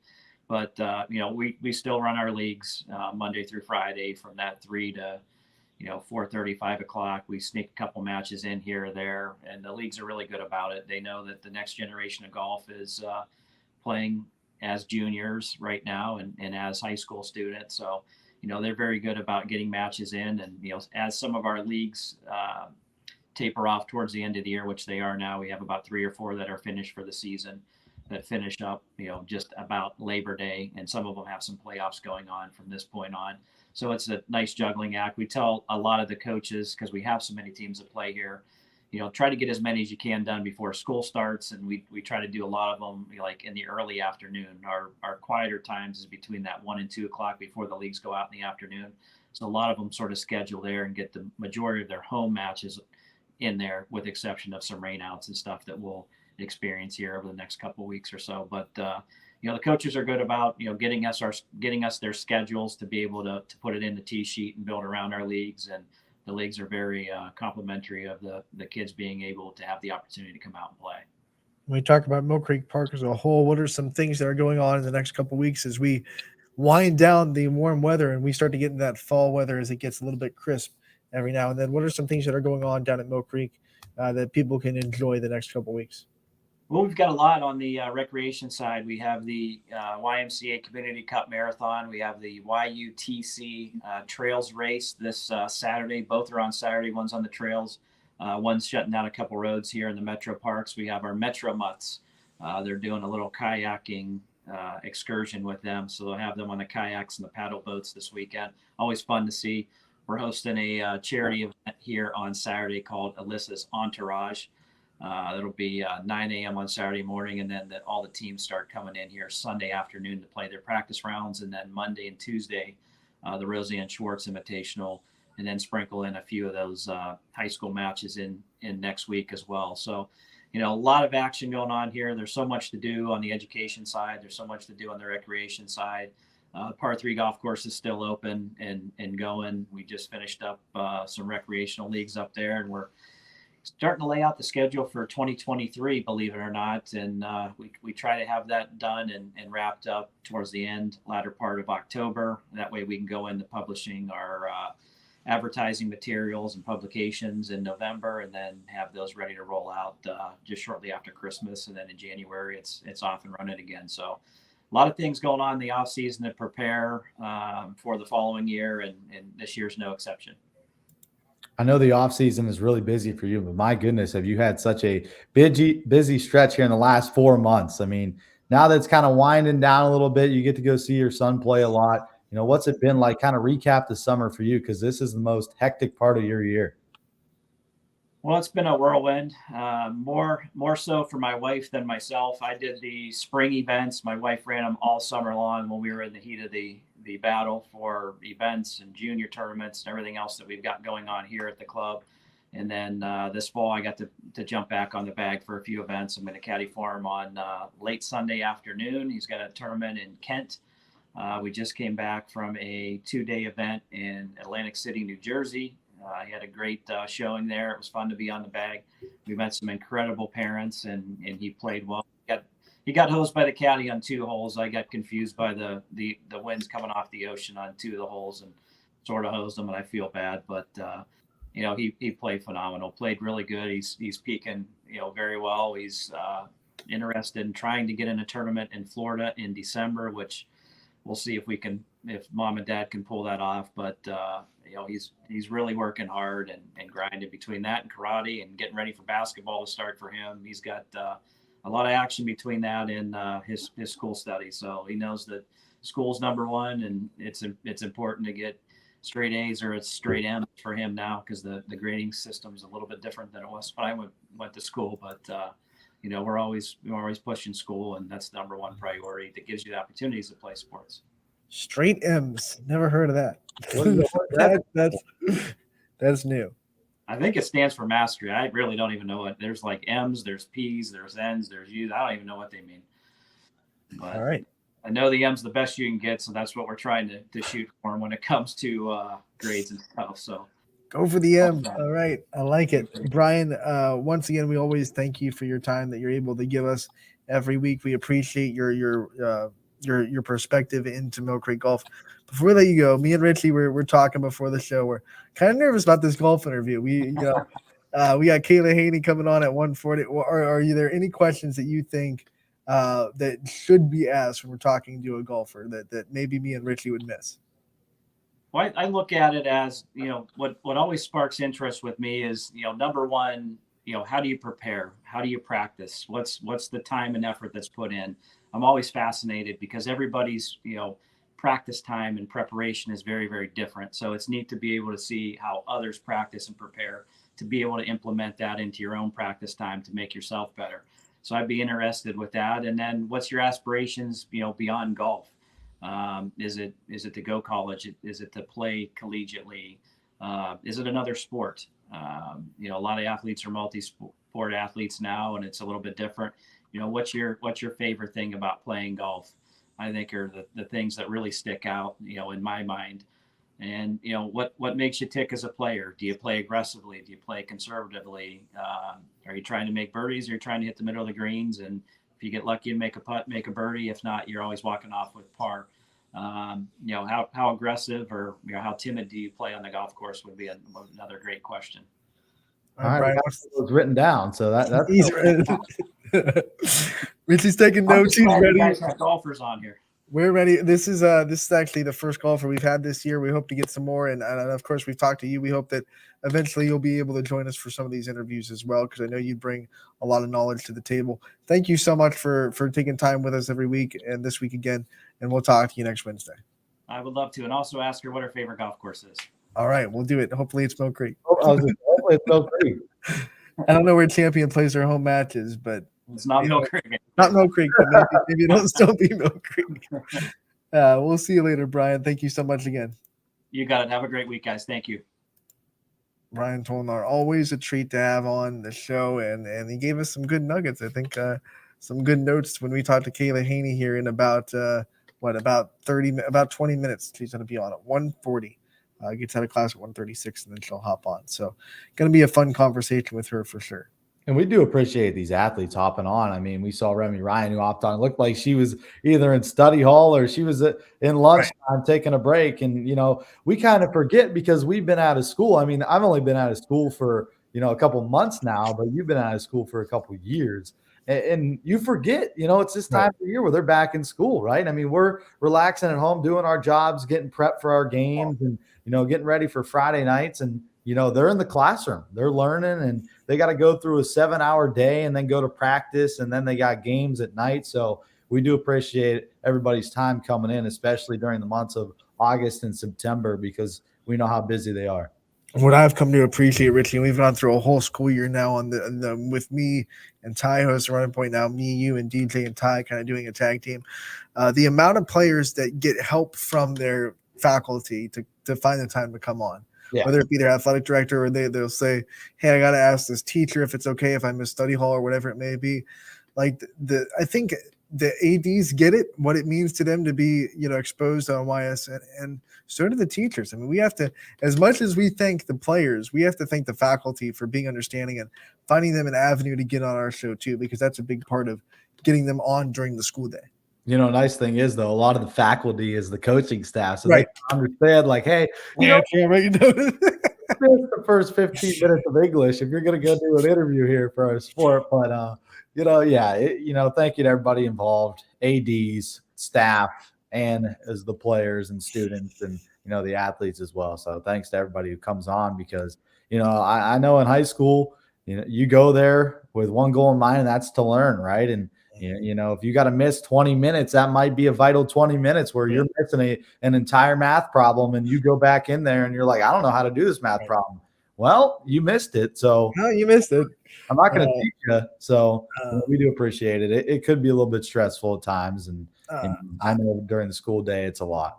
When we had the old high school in North Lima, I had to leave class like 10 minutes early because there were floors of that school that didn't have the elevator access. So I had to get up those stairs, and I was like, I got to leave. I either have to get to class late or leave the class before early. So even the 10 minutes, like missing 10 minutes of class, even at the tail end, it's tough. You have to miss something. You have to look at other classmates' notes and say, what do I have that you don't, and hope that they take good notes because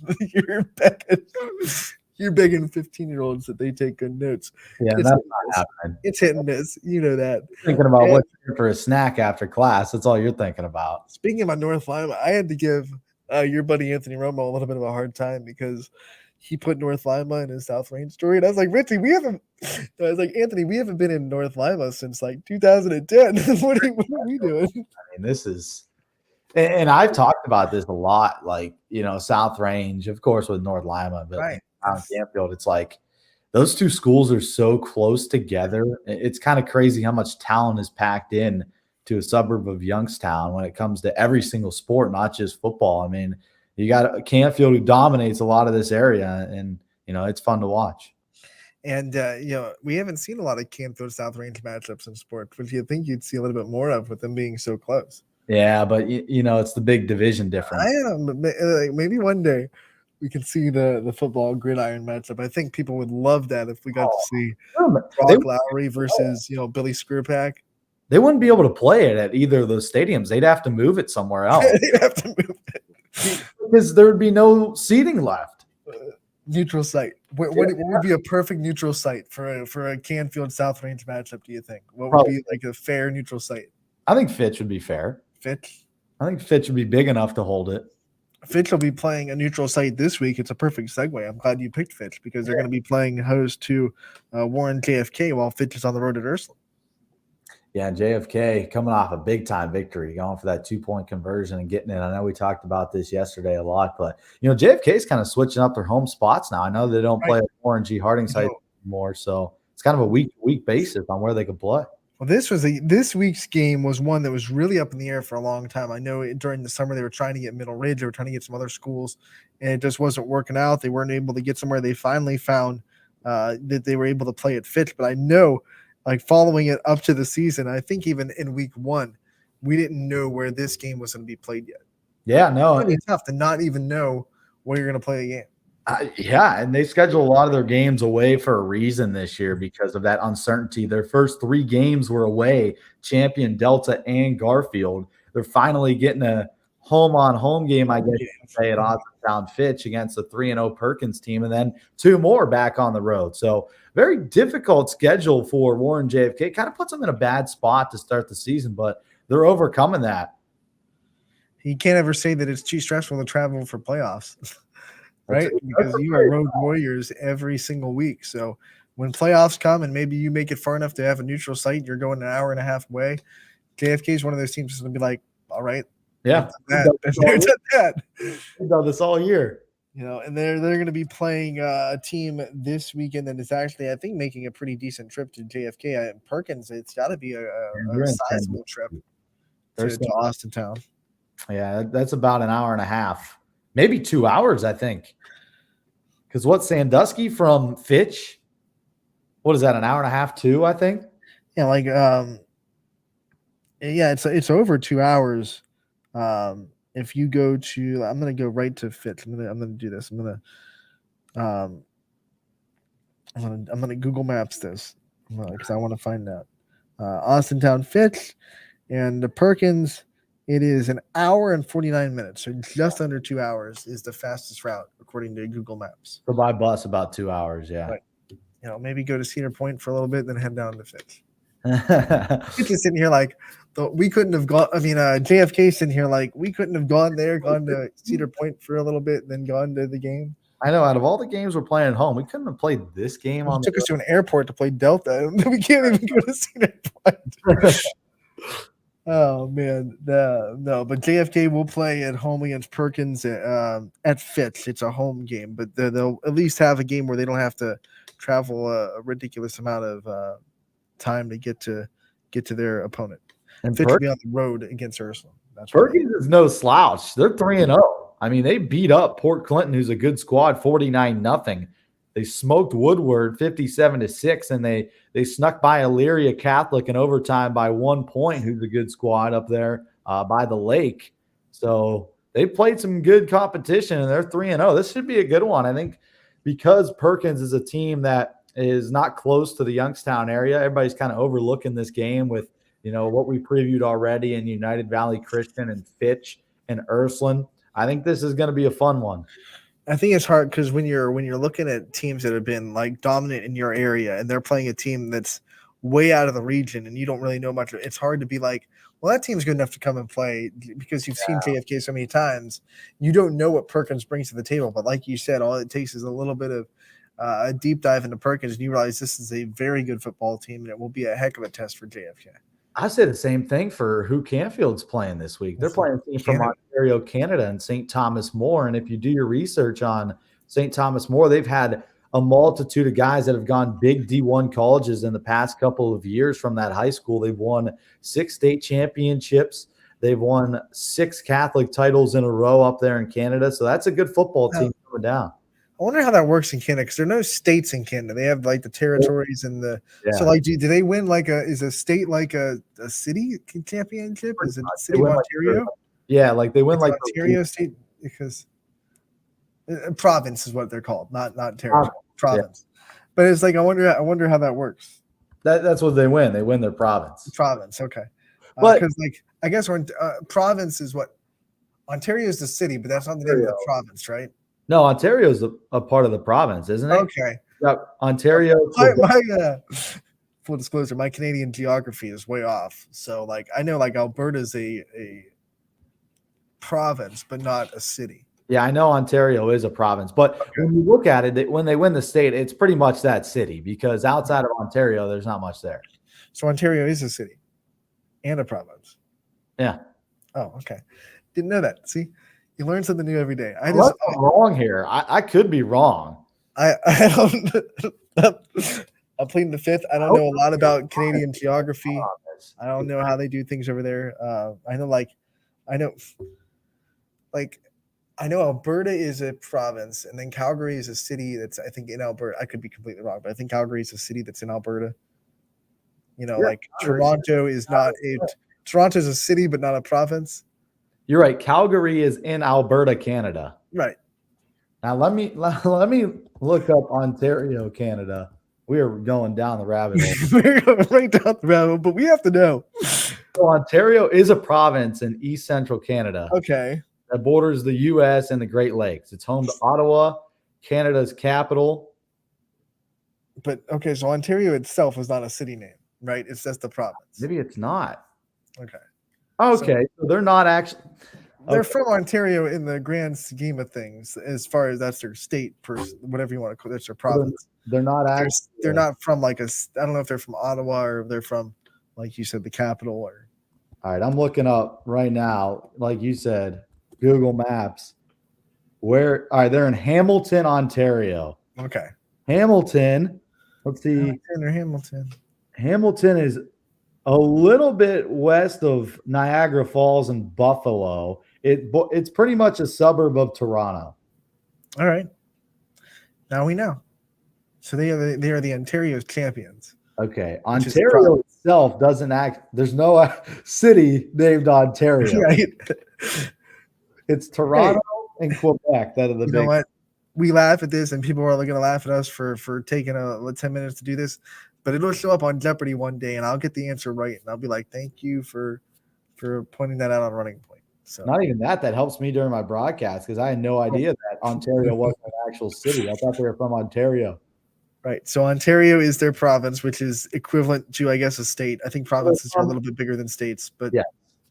they win the. When you say state championships, it's the Ontario championships, is what I would imagine. Yes. So State of Ontario. which means they're beating teams from Ottawa, Toronto, London, all those teams. Right. So, I mean, it's a pretty good state championship. There's Here's another question I always had when talking about Canadian football. Like, do the high schools follow the Canadian pro rules and then have to switch to American rules when they come into Ohio? Well, the Canadians, they use a different size football. Right, but I didn't know. I knew that for like the Canadian Football League, but I didn't know if that was the same for their like high school football, or if they just play a more, regular type of football. Or if they, because in Canadian football, the lines are separated a little bit more, That's right. at least in the league, and you can run you can have a running start as a wide receiver too. So there are a couple of different rules. Plus, there's this really wacky one that like you get a point if the punt goes into the end zone. Yeah, I don't think they're playing that. So I know they're not going to play that way when they're coming into Ohio. But I wondered if the high school level played the same way as the CFL. They had the I same would imagine. I know there's different rules. I mean, I know for a fact they're not playing that. If that's the case, that's a conversation because you have to come into America and play different rules of football. You have to make those adjustments. And you know what's crazy about this matchup? St. Thomas More hasn't played a football game yet. This is an exhibition scrimmage for them. Their first game is the following week. So this doesn't count towards their record, but it counts towards Canfield's, right? Yeah. And if Canfield wins, they get D1 points. So this is like a win-win for St. Thomas because they're like, hey, if we lose whatever, it doesn't count.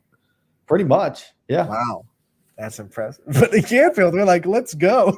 And they're getting paid to come down and play. That's awesome. So like St. Thomas More is winning in every situation. That's the reason they came down. Right. It's a win, double win. I didn't even like they're getting paid to come down too. And you're taking on one of the best Ohio teams in the state. I mean, let's be real. Canfield and Chardon are those two teams to beat, along with Ursuline. I think Ursuline, has an argument to be up there as one of the top two teams, especially if they beat Fitch. I think Ursuline is a contender to beat Chardon in this region. We talked about that with detail. We were talking about the power rankings yesterday. Like the winner of this Ursuline Fitch game, they're going to have a little bit of an argument of trying to get to that 1 or 2 spot. They could be one, yeah. I think if Ursuline is able to win, I think they could be one. Same with Fitch though, but it's so hard to take a team out of its top spot. But like you said, Canfield is playing a team that is like a 6-time state champion from Canada. Yeah. They would get D1 points. Like. You think St. Thomas would be in our power rankings if we were YS in Canada? Yeah, right? So you can't like hurt Canfield for being a team just because they're from Canada and it doesn't count for that. I mean, like it's going to be hard to knock Canfield out of that spot no matter who wins. And the only time for me it would be in the conversation is if one of the teams just wrecks the other. Like if Fitch or Ursuline came in and just was without a doubt the best team on the field, that would be like, oh. Okay, maybe the gap's really wide. Yeah, I agree. But even that just might drop the loser down further than just flipping spots. I don't know if it pushed them up to 1. We'll have to see. It's going to be a very difficult conversation to have because there's got to be a winner and a loser this Friday between Ursuline and Fitch. So somebody's going to have to drop, but how far do they drop in our power ranking is the question because you can't penalize Ursuline and Fitch because this is the game of the year in the regular season. Yeah. Rich, the great thing about this power rankings is everyone votes different ways and everyone has different criteria. Some people say a loss is a loss is a loss. It doesn't matter if you lost by 3 or if you lost by 30, you're going to be penalized for that loss. Other people are like with West Branch, hey, they lost by 4. They competed with one of the best teams in the area. They are still one of the best football teams in the area. They deserve to be on. Other people are like, they lost, period, and they shouldn't have a spot in the top 10 because they have a loss and other teams don't. Yeah. So it'll be interesting how those people kind of navigate. What if it's a really close game, like Fitch wins on a last-second field goal or Ursuline wins on a last-second field goal? You clearly can't say one team's a better team because it was just one of those ones that just went the right way or the other one. Can you really drop them that far? Can you flip them? What do you do? It's going to be fun. Remember what happened last year? Yeah, I remember. Ursuline had it in the bag. Fitch got an onside kick, and then they had the field goal blocked at the end. That was awesome. I mean, I was able to go back and watch that, and you listen to Ty Bartell, and he's got the heart. He had an aneurysm. He's like, "Oh my gosh, they blocked it! and then his color guy boots. It's like, Yeah, it was Trey Civarella it was Fitch guy and Ursland guy. yeah, they You were can see the energy switch on a dime. Like, Oh, yeah. I get the onside kick. His team gets the onside kick, and they're about to kick the game-winning field goal. And he's like, right. all right, this one from 43 yards to win it. The kick is up. And then what? Trey takes over completely. Trey's like, when you watch that game, though, the play before the onside kick, like Devin Sherwood had to make a miraculous play to get a 2-point conversion to put Fitch in that position at all. I do remember I that. felt like last year Urson played in a wacky, unbelievable game every time they stepped on the field. Well, you remember Fitch went for 2 before that as well. Right. And I think they had to make that 2 to even have a chance to come back and get the field goal. Yeah, they didn't Otherwise, get they wouldn't need a touchdown. Yeah, that was a great game. And, that one was at Fitch last year, and Urson kind of stole one away from their home field. And, it's time for Fitch to return the favor and, go to Stambaugh and take one away from Urson. But the Irish, who have one of their best squads in a long time, they're going to try and put their foot down and defend the big Y there flying on the flags in Youngstown. Do you remember the Urson Harding game last year? I mean, that was wild. Kickoff return for a touchdown, pretty much won it for Urson. Didn't they return 2? They returned 2. I think one was before half, and then one kind of sealed it at the end. Their playoff game was nuts because Greenville had a 1st and goal to win it, and their defense made this one last stand. Yep. It was something else. It was definitely something else. And I remember when they played Canton Central Catholic. I think that was the COVID year, 2020, when they had a bunch of kids with COVID. They were really good in the regular season, and then they played. It was Mentor Catholic. Yeah. And because that was the one that Ursuline felt really griped because they missed a bunch of starters to COVID, and Mentor Catholic won that game, and then went all the way to the state championship game. They lost to Van Wert 31-28 because they beat Bloom Carroll after that in the regional. Everyone thought going into that game, if Ursuline was healthy, they would have roughshotted, Mentor Catholic. But then Mentor Catholic used that win to propel them all the way to the state championship game. Yeah, I remember that. Ursuline. Poor Ursuline. That had to be even more of a pit of the stomach to Ursuline because they probably felt like if they would have beat Mentor Catholic, the doors would have been open for them to go to the state championship. 100%. And I remember their quarterback at the time was Brady Shannon. He was out. Right. He was out. There were a couple other starters out. They had their line was out. They started the quarterback now, but at the time he was a true freshman that didn't get to see much time throughout the season. And Erickson, and you could kind of just tell the offense wasn't there, and just a tough way to go with COVID and not having your guys in a regional game. Just brutal. And when Steve and Romo get to Erickson later on in the season, that'll be an interesting question. Like, how did playing in that game, in that situation, kind of help you prepare for this, taking the job now? 100%. I mean, when you look at it, those guys have a chip on their shoulder coming out every single week now after, they couldn't even control it back in their freshman year. And I think they still have a chip on their shoulder after the way that last season ended. They were so close to that state championship and fell just short. But we have another interview to get to. We're going to talk to Kayla Haney from Champion Golf. Kayla, thank you so much for taking the time to join us today. Thank you for having me. Kayla Ymca, Player of the Week. That's a really big accomplishment for a golfer. Talk about what that means to you and how nice this week was for you. It had to be a good one. Yeah, it definitely gave me confidence going into tournament time, and it just showed that we can be good. All right, so when we talk about you on the golf course, what is your preparation like? Everyone kind of prepares in a different way to get themselves ready for a golf meet. What kind of things do you do to practice and prepare for golf meets? Yeah, usually the night before I'll have nerves, so I'll go to the chipping range, or I don't know. I'll just go practice by myself and make sure I'm on my A game before the match. What's your play style like on the course? Are you an aggressive player where you're pin seeking, or are you playing kind of conservative where you try and hit the middle of the fairway, and if you get off with a 4, you're content with that? Do you play aggressive, or are you more of a conservative player?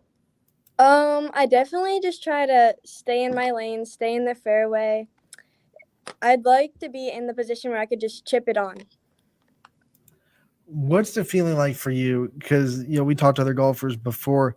When you hit that shot and okay, this is going to be a really good one. It's going to put me in a really good position right off the club. I know golfers can feel it. So take us through the mindset when right on contact that this is going to be a good shot and what that feeling's like. It definitely is a good feeling. I mean, usually I will be like scared that it will go a different way, and then it'll be like right where I want to be. And my teammate Kennedy Grace will usually tell me that it was like a good shot and hype me up. What got you into playing golf at a young age? I know a lot of golfers are starting to get into it now, especially after that COVID year where they got out and play a lot, but you've been playing since a younger age. So what were some of the things that got you into golf? My dad used to like chip in the yard, and I used to go chase after his balls. So from a young age, I kind of knew golf, but it wasn't until my sister started playing and I went to her matches and saw it was something I wanted to do.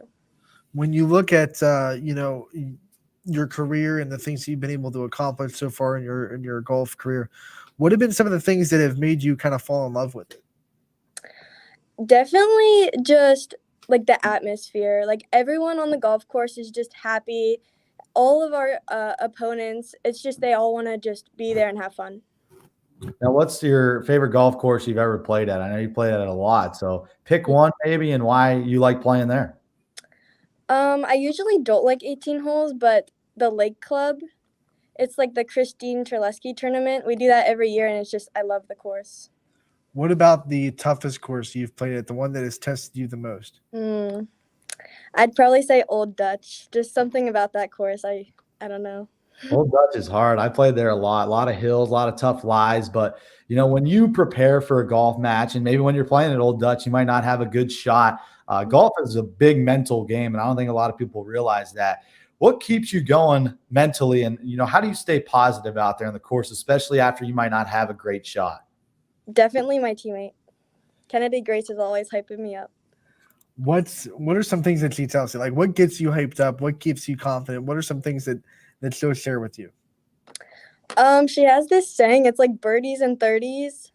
So it's just like anytime after a bad shot, she'll just be joking around, and it's fun.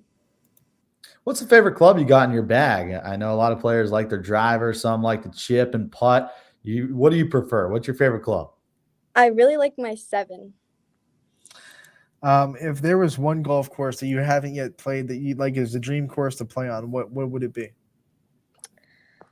Probably Trumbull County Country Club, which I'll be playing there next week, so I'm happy. There you go. Yep. Kind of preview that. What do you guys got coming up? I know you talked about playoffs, and now you get to play at Trumbull County. And what do you guys have coming up? We have the Trumbull County one, and then we have 4 18-hole tournaments. So one of them is the MVAC, and then another is sectionals. So it'll be fun. Yeah, it's a tough season. It's a long, grueling season that happens in a short period of time for golf. How prepared do you think you're going to be when we get into sectionals and districts to make as deep of a run as you possibly can? I'll definitely spend all my free time working on my chipping and putting or just going to the range. What are some team goals that you guys have this year, and maybe some personal goals for yourself as well? We're definitely looking into getting into districts. I think we can definitely do that. MVAC, that would be really nice to win that too. We know that you're a multiple sport athlete as well. We see you on the basketball court for the Flashes. What's it like to kind of switch mindsets when golf ends to go right into basketball? Yeah, it's hard at first. I mean, usually I'm just out in my driveway practicing, making sure I'm ready to make that commitment when it comes around, but I look forward to it. Golf is a game of consistency. You have to be on it. You have to play multiple times per week. When you go to the summer and you don't have school, how many times are you playing per week to kind of sharpen your skills? Yeah, I'm definitely just all of my free time is usually devoted to my sports. What part of your golf game have you had to work the hardest on, and do you think that you've grown the most in throughout your career champion? I'd say chipping, because last year every single shot I just chip it short, but now I've really been working on it, and I'm getting closer to the pin now. When you go to the driving range, what are some of the clubs that you use? I know a lot of the people around this area kind of get tripped up with what clubs they should use at a driving range and what they want to work on. So maybe give some advice for the golfers around this area on what you really focus on when you go to the driving range. Yeah, I mean, Usually I'll do every club, but I really focus on the ones that I know I'll use the most in the match. Like I know my hybrid and driver, I have to be hitting those good at the driving range. But I also I just use my sand wedge and just try to hit it like 30 yards, acting like the green is right there. We know that golf takes up a lot of your free time. What are some of your other interests and some of the other things that you like to do when you do get downtime away from sports? Definitely hang out with my friends and family. What's the best hangout spot for you and your friends? Where do you guys like to go? My house. Your house is the spot.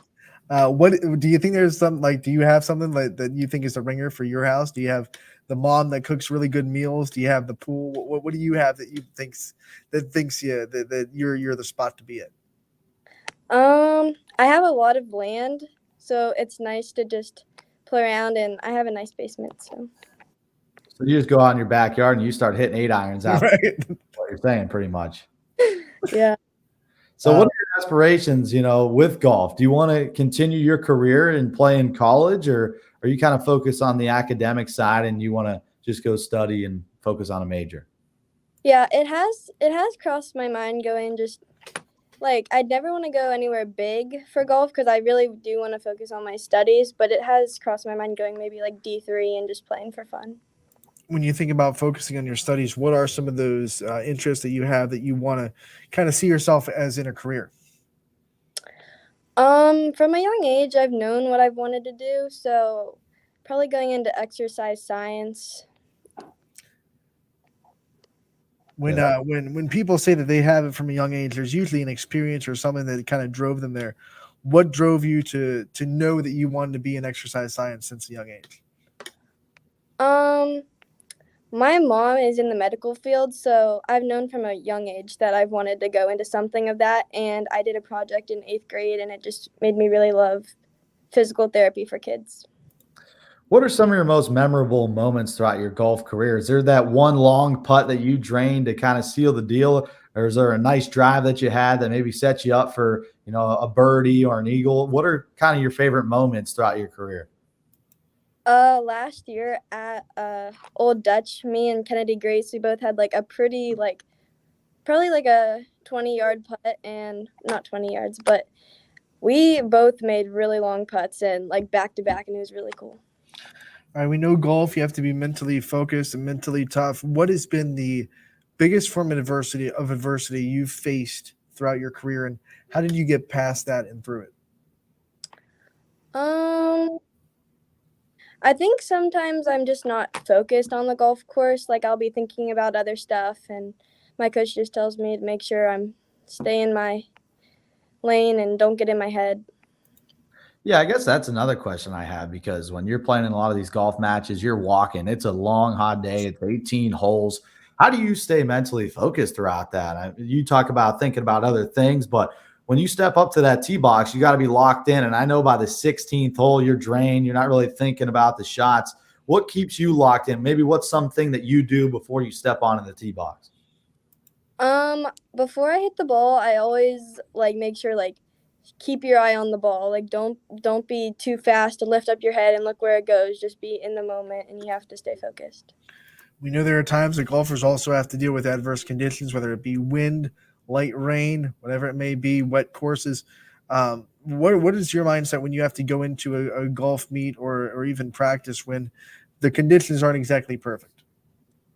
I definitely just have to make sure everything, part of my swing is right, because, when you get into rain, it could be tricky. You might get into your head and then realize that the rain is hard, but you have to just keep going. What's the hardest adverse conditions to golf in for you? Is it the cold? Is it the wind? Is it the rain? What do you not like the most? Rain. If the ground is soft, it's not good. No bueno. That'll help you out with your drive when, the ground's hard, it rolls, gives you extra length. But, when you look at some mentors throughout your career and maybe some coaches that have helped you from a young age, shout out them and, what they've taught you throughout your process. Definitely my dad. He's the one from the beginning. He helped me get into it and taught me how to swing. And my coach really helped me improve my swing. All right, Caleb, before we let you go, I want to give you the chance to kind of thank your support system and all the people that have your back and that have been there for you throughout your career? Definitely my family. They've been a huge part of my success, always cheering me on. My friends, Bella Meyer, she texts me before every match, wishing me good luck. My coaches, my teammates. All right, Kayla, thank you so much for joining us today and giving us insight into your golf career. We wish you the best of luck the rest of the season, and we look forward to talking to you again real soon. Thank you. All right, Kayla Haney, one of the stars of that champion golf team, as she goes into a stretch where you got to think that she's going to be able to make a pretty decent tournament run as we get into sectionals in districts here pretty soon for golf. And I wasn't expecting her to say the Trumbull County Country Club on. I know your favorite course is the play at, or one that you want to play. I was thinking it was like the dream course was Trumbull County. I was like, okay, let's go. Oh, okay. And she's like, I'll be playing there next week. I'm like, oh, okay. I was thinking like Pebble Beach or right. like course in Florida. So she comes out with Trumbull County Country Club. So I think they got to take that clip and they got to put that on an advertisement. Right. Maybe Kayla's one of those people that likes to keep dreams obtainable. Like, how many people are really going to say that they can play at Pebble Beach? It's something obtainable. Like, I've always wanted to play at Trumbull County. Yeah. I'm going to next week. Let's go. Because you want to see how well you could shoot. Like, if you go to Pebble Beach, you're just throwing stupid money out there. Right. To play it. Like, if I played there, I'd put 100 balls in the water. And really, you're spending all that money to go and just make yourself feel bad because you cannot handle that course. So you're going to be like down in the dumps. Like, unless you're professional and you could handle that win, I think Brian would say the same thing. Like, there's no way I'd get under 100 at that course. No. Mulligan. We got a couple comments here from Tia Williams. Thomas Moore, is it football or soccer? It is football. They're actually pretty good. Do they play 11-man football in Canada? Not hating, just asking. They do. They do play 11-man football, and they're going to have to play 11-man when they come down. They're going to be a force to be reckoned with. That's going to be a big test for Canfield. Richie, I guess let's go over the schedule for tonight and what we have on the network before we get out of here for the day. We look at today, which is September 7th. We're going to have 5 volleyball games on the network. And we'll kick off with Bristol at Badger. Matt Morrison will be on the call there. DJ Oakley going to the Clippers hangar for Jackson Milton coming to town against Columbiana. Latonia will travel to Heartland Christian, and Niles will travel to East. It'll be Noah Doty at Heartland, and then Ian O'Brien making the trip to East. Last but not least, we'll have Brush at Orange. JV and varsity, the school will be taking care of that one. So the JV starts at 5, varsity after. Both of those can be seen on YSN. Girls soccer matchups tonight. Hubbard at Poland. It'll be Anthony Romo on the call. That Poland girls team. I know we talked about their boys team earlier. Girls team is no slouch either, with players like Mary Brandt and Ariana Daniels heading up their offense. Struthers and South Range will be playing. Matt Mayer going to be making the call there, as that's another girls soccer action. Other games that are happening, we have Waterloo at Brookfield and Lordstown at United for soccer. So if you want to support either one of those teams, make sure to get out there and get to them. And then, or like you said, one of the most interesting matchups of the night is going to be Archbishop Hoban at Girard. Yeah, that should be a great matchup. Hoban, who has handed it to a couple of local teams, Girard, and with Pallone, who's looking to come out. They're going to have 2 middle blockers that are big. So it's going to be fun. Pallone pairs against a very good defensive Girard team. And, that's one of our good games on the docket tonight. I think we had somebody covering it. I don't know. Not at the moment. At the moment, it is not green, but we do have, like I said, 5 volleyball games and 2 soccer games. So still 7 games on the network tonight on a Wednesday. And Warren JFK at Newton Falls and Chalker at Wyndham are the other 2 volleyball games. I know Warren JFK volleyball doesn't get talked about a lot, but they're a young team. We talked to Coach Sam Young before the season. That's going to be a really good team down in Division 4. Yeah, it is. And, they got a winnable game tonight against Newton Falls, who's kind of struggling a little bit this year. They're 1-5 on the season. So they did take a set from Garfield last night, though, so you can't sleep on the Tigers. That's for sure. Yeah, they did. They beat them 3-1. So I was wrong.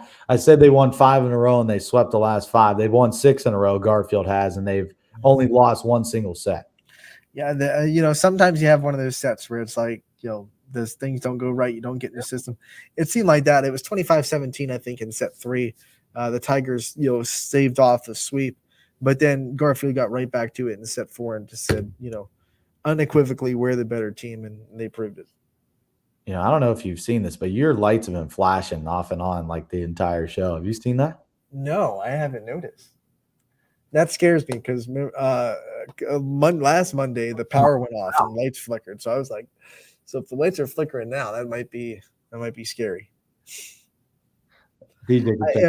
Sometimes I watch Power Hour and it does it too. It might just be the way that the camera picks up the light on this back wall. You're right. I think it might open the iris up. Right. So I don't think it's actually our lights, to be honest. I've seen that happen a couple of times when you watch Power Hour back here too. Yeah. But when I'm watching it, you never see it. Like on my screen, I can't really tell. Really? Like you can't see that? Well, but no, I can't notice it either because well, now maybe it's in my head now. And I do see it going from like light red to dark red. It's like I'm like looking at something and then like I see it flash and I like look over real quick. I'm like, okay, all right. Okay. Either way, we thank you guys so much for tuning in today. It'll be a great rest of the day on YSN. Casual Sports Podcast coming up next from 2 to 3. DJ will have the Power Hour from 3 to 4. And then, like I said, 7 games on the network tonight between soccer and volleyball. Richie, you'll also be doing interviews for Canfield at Coco's Pizza. So we'll have those coming up on the site as well. Do you can we give a little preview? Do we know who we're getting tonight? Yeah, we know Dom DiDonato, Peyton Alquist is the other one, and I think we're waiting on one more that is going to show up. And of course, we'll have our weekly interview with Coach Pat. So 3 players and a coach, and I think Borman's going to bring a player again per usual. I think Steve might be making his way out to Coca's for a little fun. Quinn's going to be there. So, hey, if you're around the Canfield area, feel free, stop by. We have some pizza, appetizers you could chew on and watch the interviews. You're more than welcome. Do you guys get the live audience? Like, have people come and watch your interviews yet? We did last year. Last year, we'd have a couple people that would come and just sit there and eat with their family. But, this year, not as much. We take that reminds me of YSU used to do that too. Like, they'd have the interviews live at like the MVR, right? Yeah, they still do it. They do it at Quaker. What's it called? What's it called again? That show.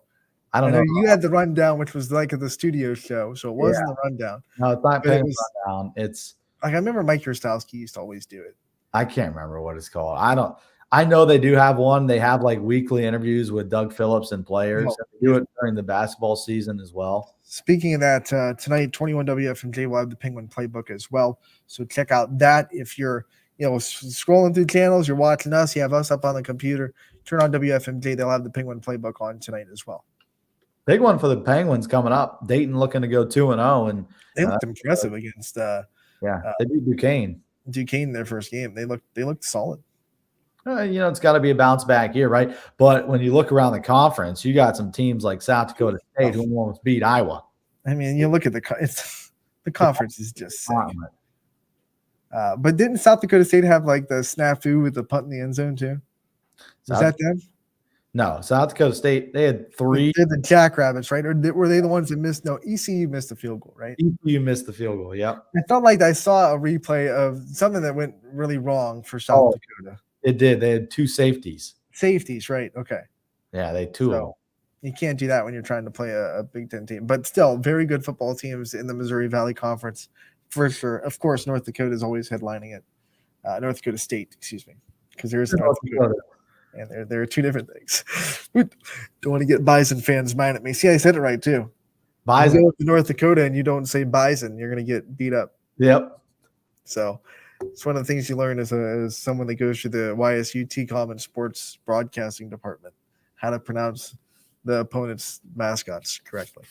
And there's another mascot in there that's kind of different. I can't remember what it is, but I've always loved Jackrabbits. I mean, that's like so unique, and I like their logo. And I also like the blue, the yellow on the blue. It looks really good. Yeah, so I've always liked the Jackrabbits. I think that's kind of cool.